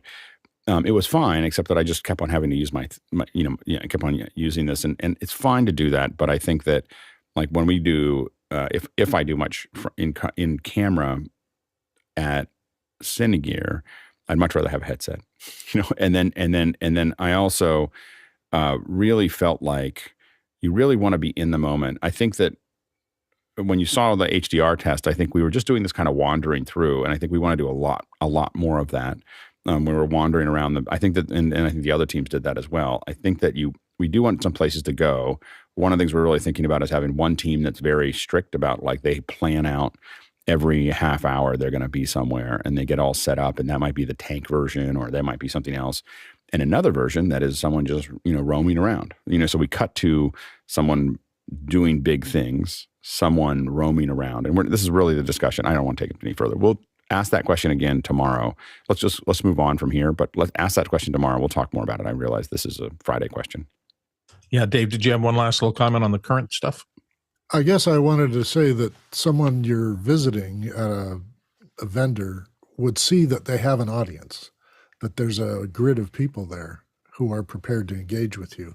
And that might be a whole different impression. It just slows the production down a lot. Like that's the issue. So.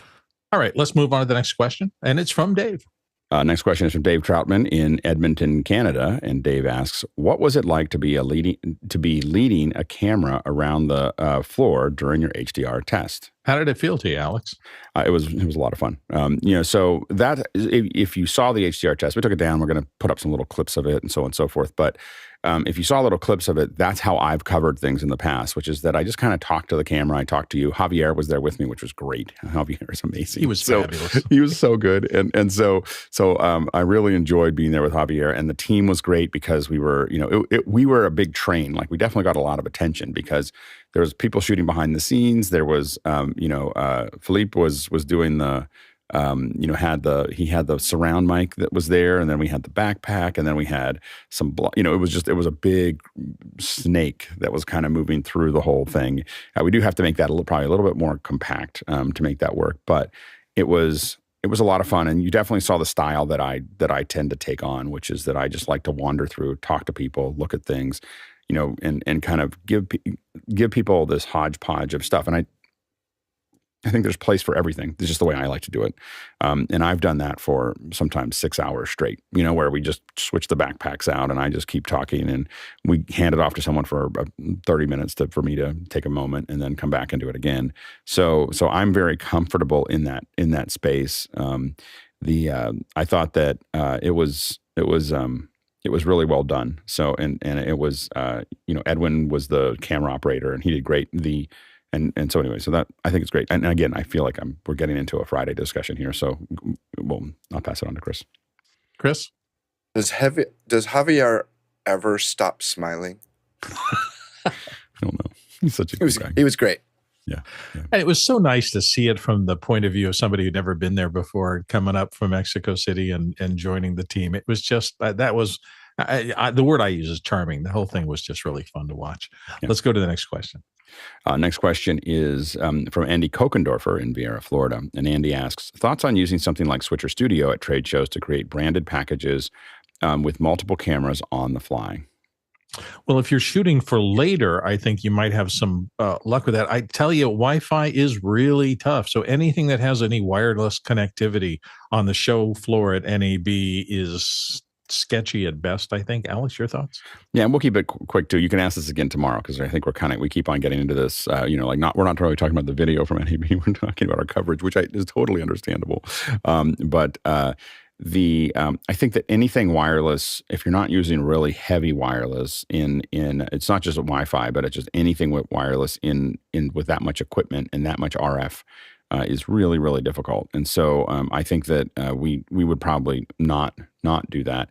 I also don't think you need multicam most of the time. And we had a little trouble with it with the HDR one because we were moving a tripod around. Really in the past, what we've done is we just have someone handheld, for something that's as short as an hour, we usually have just done handheld cameras, or Steadicam or,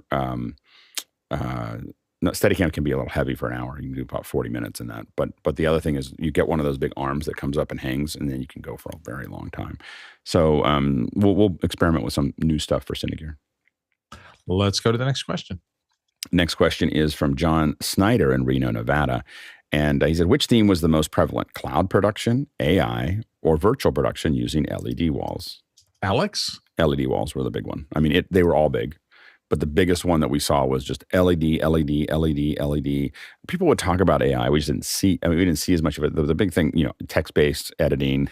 Yeah, Chris is very certain there. But all three, I would say, all three were a big discussion. People are trying to figure out how to do a lot more production in the cloud. And there was definitely a lot of AI. But I think that what we saw in the theme in the expo was all the different ways of using LEDs. I just have to say, from being a longtime NAB participant, every year you'd see the theme of the show. And I'd say that they maybe have a 400 batting average. This is the year of 3D. Then it comes in, it wasn't the year of 3D at all. Maybe we start seeing some stuff in a couple of years. Sometimes they get it, sometimes they didn't get it right at all. One of the things that we did see that was kind of what I thought was really interesting is also Mimic, which is kind of a new lighting system that came out of KinoFlow. And it's really interesting to see how KinoFlow is pivoting, because I think that there was a moment where they were having trouble because they had Kinos and there was an LED, but we're going to try to get some more coverage. We'll probably do a lot more about that when we get to Cinegear. But it was that was another piece that I only got to see in passing, but it looks really impressive. Yeah. Next question. Next question is from Alex Fordy Golner in London. And Alex asks, after being happy with the pressure that the Office Space Army with Insta360, which companies, whether they had booths at NAB or not, would you like to apply some pressure on? A private 4D standing by, sir. Oh, private 4D standing by. That's funny. Alex. We've been hesitant. We've started and stopped. Like, we're going to have everyone email somewhere. And it's mostly me just figuring out the structure of it.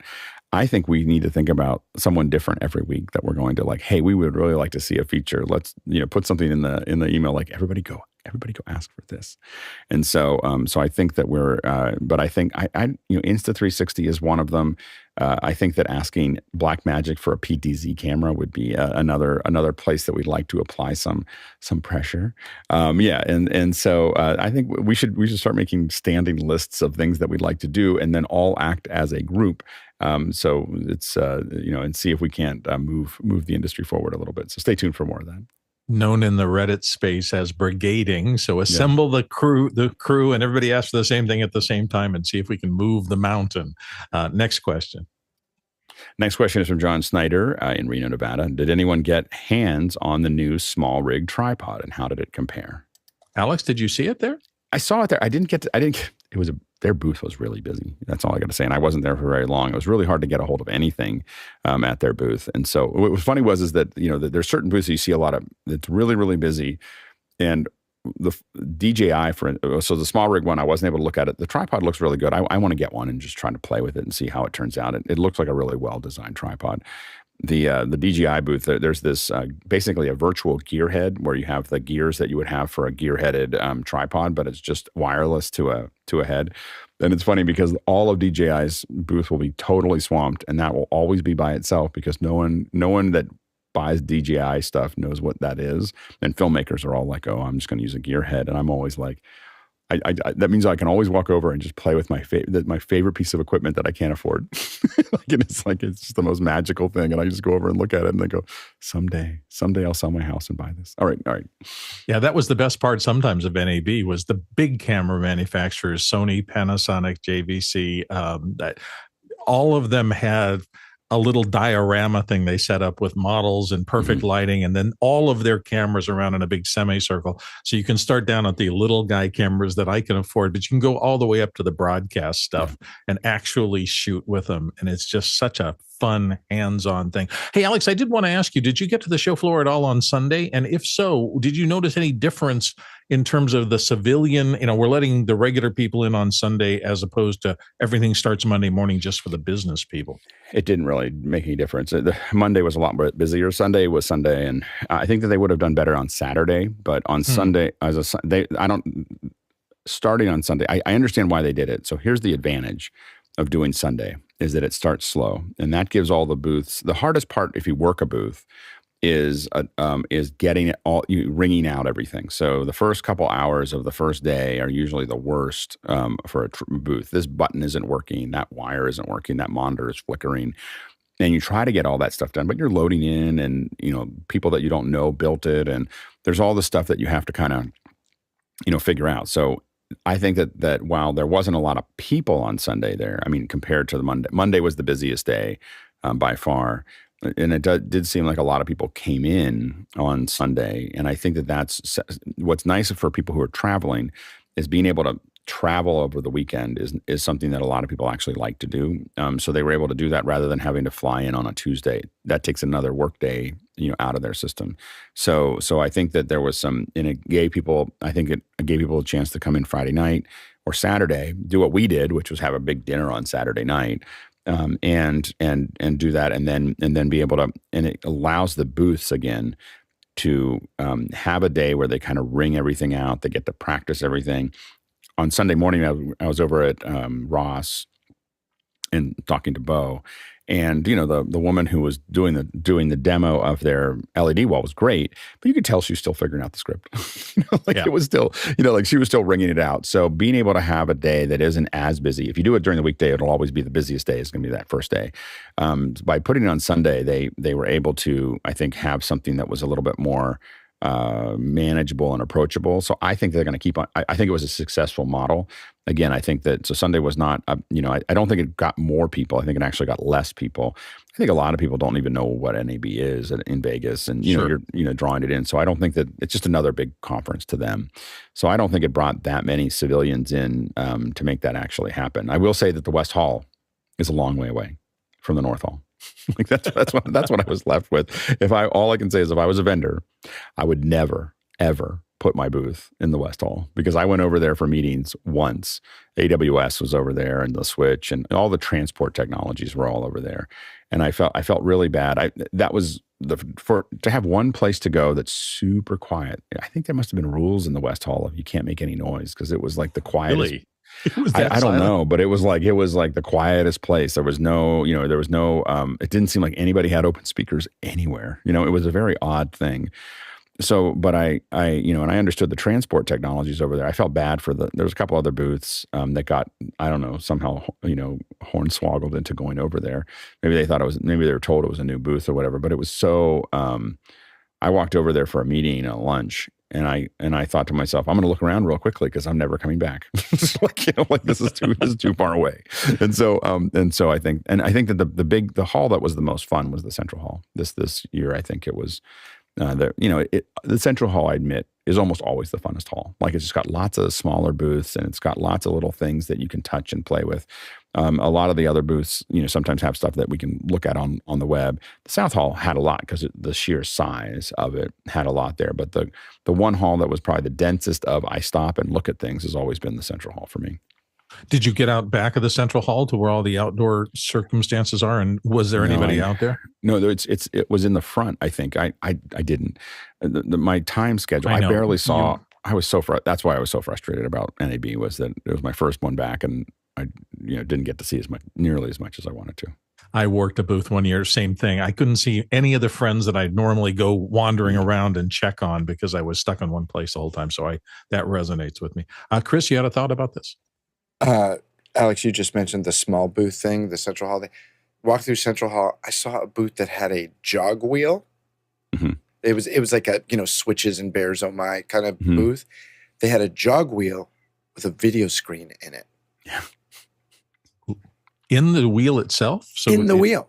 So like if you were scrolling through like videos to play back, it would show you the thumbnails. You go, oh, that's the one. Like this. Some ring. So it didn't. The picture didn't rotate. No, the picture stayed flat, but the wheel around it. Okay, I was going. I need this in my life. Yeah, there was interesting.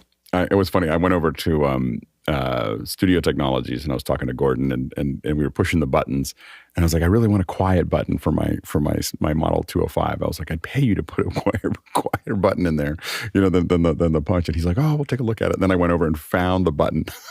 I went down the Central Hall. I took pictures of it, and I'm like sending Gordon like these little buttons. Like, this button doesn't make. I tried 100 buttons, and this button doesn't make much noise. Sorry.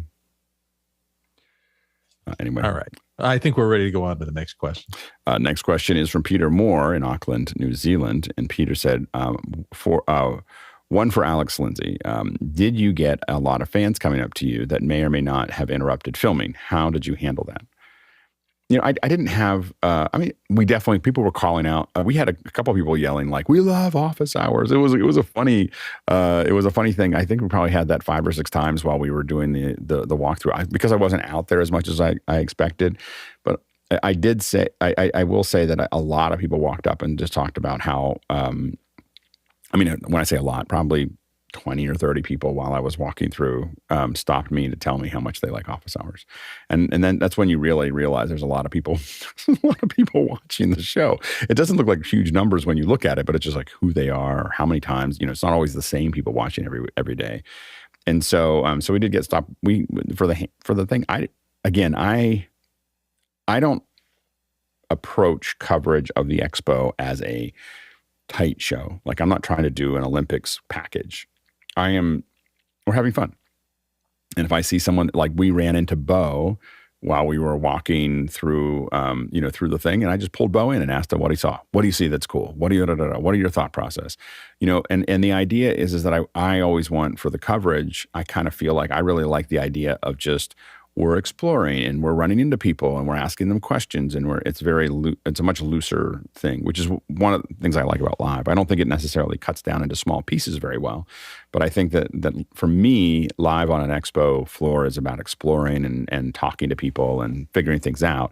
And so, anyway, so I didn't have too much trouble with it, and I hope people keep on running into us while we're talking, because I'll just stop and chat with them. And again, I want to make sure and I think that we'll talk more about this tomorrow, but I think that we'll think about how to build that structure. Absolutely. Next question.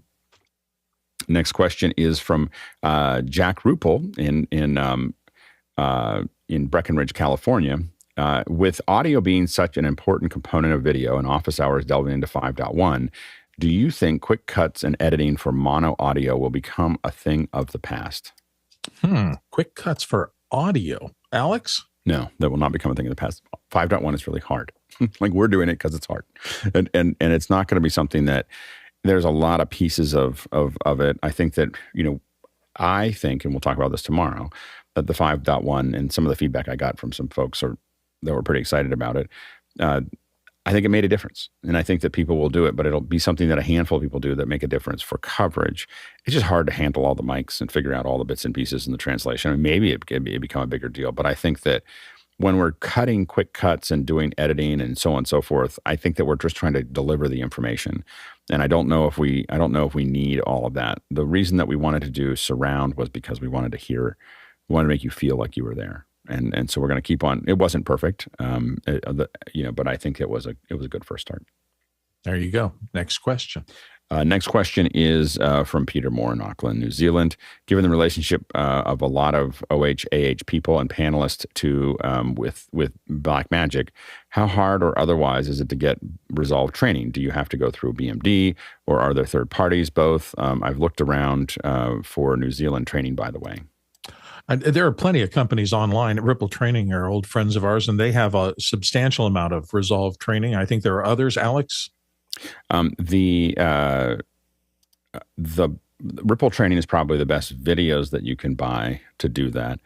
For the kind of more hands-on, I would really go to Blackmagic's website and see what they have. They have webinar courses that are 4 days on Fairlight and 4 days on Resolve. And I will say I haven't sat in the whole one. My business keeps me from being able to sit in the whole thing.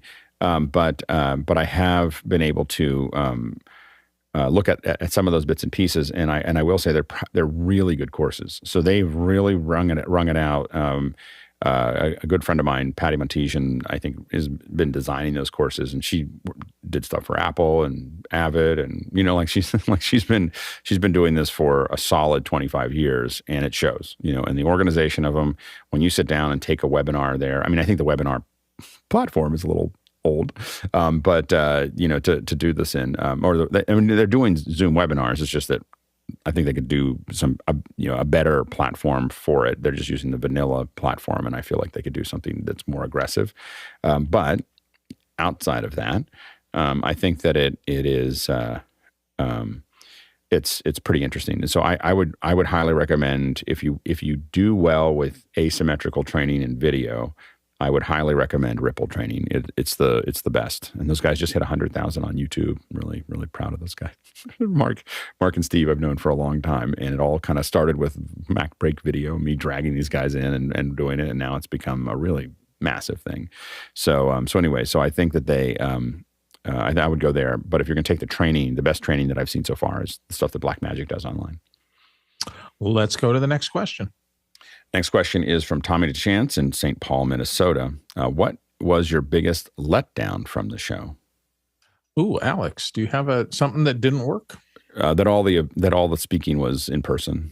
That was my biggest. That was my biggest letdown. As far as the expo was great. I think that I think the other letdown was probably the West Hall being so far away. Like I was excited. I was like, oh, it's a new hall, and I was thinking of it like West Hall as it relates to San Francisco. There was one question, I think I saw it go by with one of our other shows, earlier in the week or whatever, is where else could they do NAB? And I think, mark my words, I think that they're going to end up doing NAB in San Francisco inside of the next decade. So, and the reason for that is that I think NAB is going to continue to get smaller as a physical footprint and larger as a virtual footprint. And there's going to be a point, because it would be, for if everything got a little bit smaller and it would fit into Moscone instead, it would be dramatically better to move around.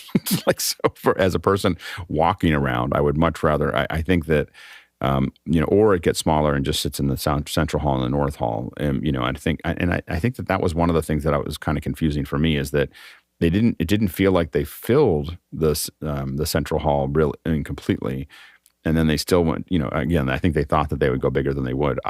It'll be interesting to see if they only do Central and North Hall next year. Like I think that there's a distinct possibility that because I don't think it's gonna get small enough to go into the West Hall by itself, but the West Hall is a hike, and I think that a lot of the smaller booths that were in the West Hall will not want to do that again. And, it's good for transmission, but I wouldn't do it with anything else. So I think those are my things anyway. What would happen if they did Cinegear at the same time and put it in something like the West Hall or some equally kind of congruent other trade show? You could put other things in there. I don't think Cinegear would want to be tied up with NAB because those are two very different markets. Cinegear is all film. And NAB is broadcast and film, but I think Cinegear would get swallowed up by NAB. So I think that they'd probably want to stay separate. Yeah, interesting. Next question. Next question is from Robin Cutshaw in Atlanta, Georgia. Any movement from Blackmagic on autofocus? Have they stolen anybody from Sony? Yeah, it's autofocus. If autofocus was easy, everyone would do it. Sony has been working on it very hard for many, many years, and that it has shown.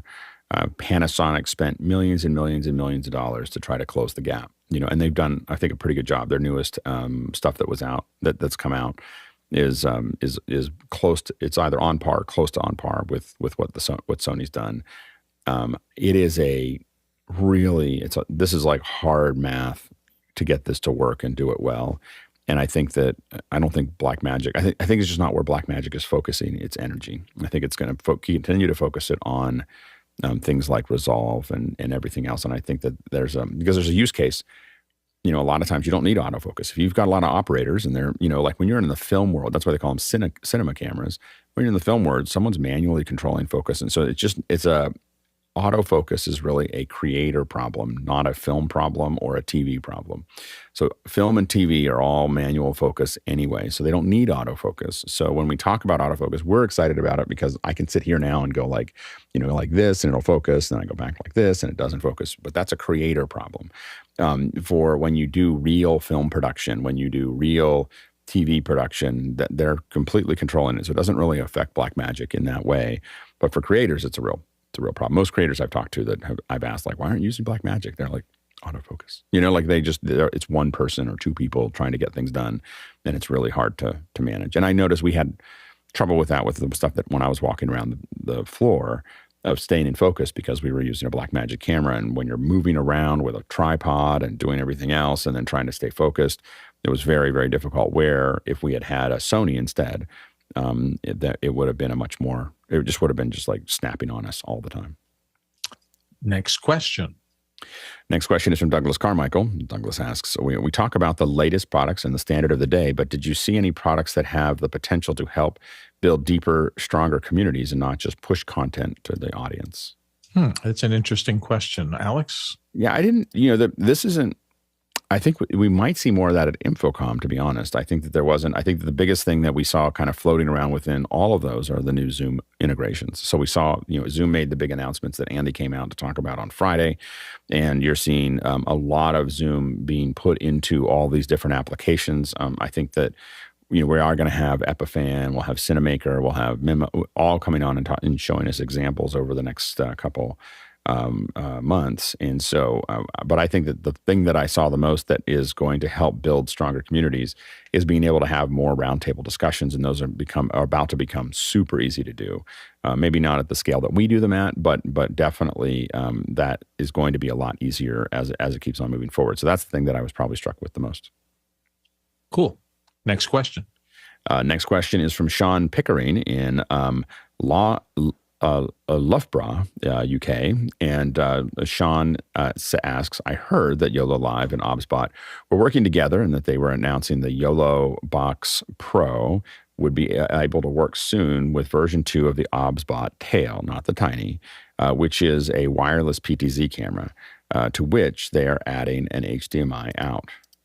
So there's not really a question there, but that's interesting if that is true. Alex, did you see that on the show floor? I did not see it, but I'm really interested in what he just talked about there. So what we'll do is we'll reach out and see. I mean, one of the things we want to move towards to do more of is demos of things. And so how do we demo some of these things? How do we test those? And so we're going to be more aggressive about getting the hardware in and not me just buying it, but giving people an opportunity to do that. So stay tuned for that.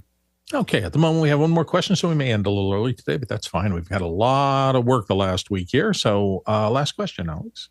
Last question is from Douglas Carmichael, and Douglas asks, what interesting products that leveraged 5G mobile networks did you see at the show? Was there a ton of bonded cellular stuff for broadcast out there? Yeah, I mean, a lot of people are talking about it. So they're trying, there's a bunch, every company that's doing some version of wireless for cameras is thinking about cellular coverage. And so whether that's bonded cellular coverage or 5G coverage or single 5G modems, I think that, so LiveU and a lot of Dejero and a lot of the other ones are all talking about that integration. So, but we should probably see more. Theoretically, when when 5G works in the 10 places that it works in the United States, well, it is you don't need to bond anything because the bandwidth is so high. But unfortunately, the coverage is so spotty that for most of the places where we want to use a backpack, where 5G works, I'm like, I can do a wireless and get a wired connection, call it a day. It's not in a place that needs it for me for production. Where I need it is usually places I can't use it. All right. Thank you all for being here today and for listening to Office Hours. Tomorrow is going to be our post-mortem, so to speak, on everything coverage-wise, all the stuff that we did from the floor at NAB. It's been a fascinating week. I know I've learned a ton. I hope you have too. So if you're here tomorrow, get ready. I think the floor teams who did a magnificent job over the course of the last few days will all be here, and we'll talk through what succeeded, what failed, what struggles they had. There were a lot of moments, I know, that I was just amazed with, things that I did not expect. Some of the things went as expected, but things like that process car trailer thing was just mind-boggling to see live. Don't forget, after hours, the discussion continues after all of this. We'll be back tomorrow. We have some thank yous. As always, thank you so much to everybody who was on the panel today. We appreciate your volunteer work and coming here every day to help people understand this technology. To everybody who puts questions in the system, our producer audience, you're fabulous, and we couldn't run this show without your questions. We really appreciate your being here and doing that every day. And as always, the back end crew, we have an amazing group of people spread out all over the planet who help us put this show on every day. We're about to roll the credits, and when we do that, you'll see all of their names. Please pay attention. These people are working incredibly hard in every corner of the planet to help bring you Office Hours every day. Thanks for watching. We'll see you tomorrow.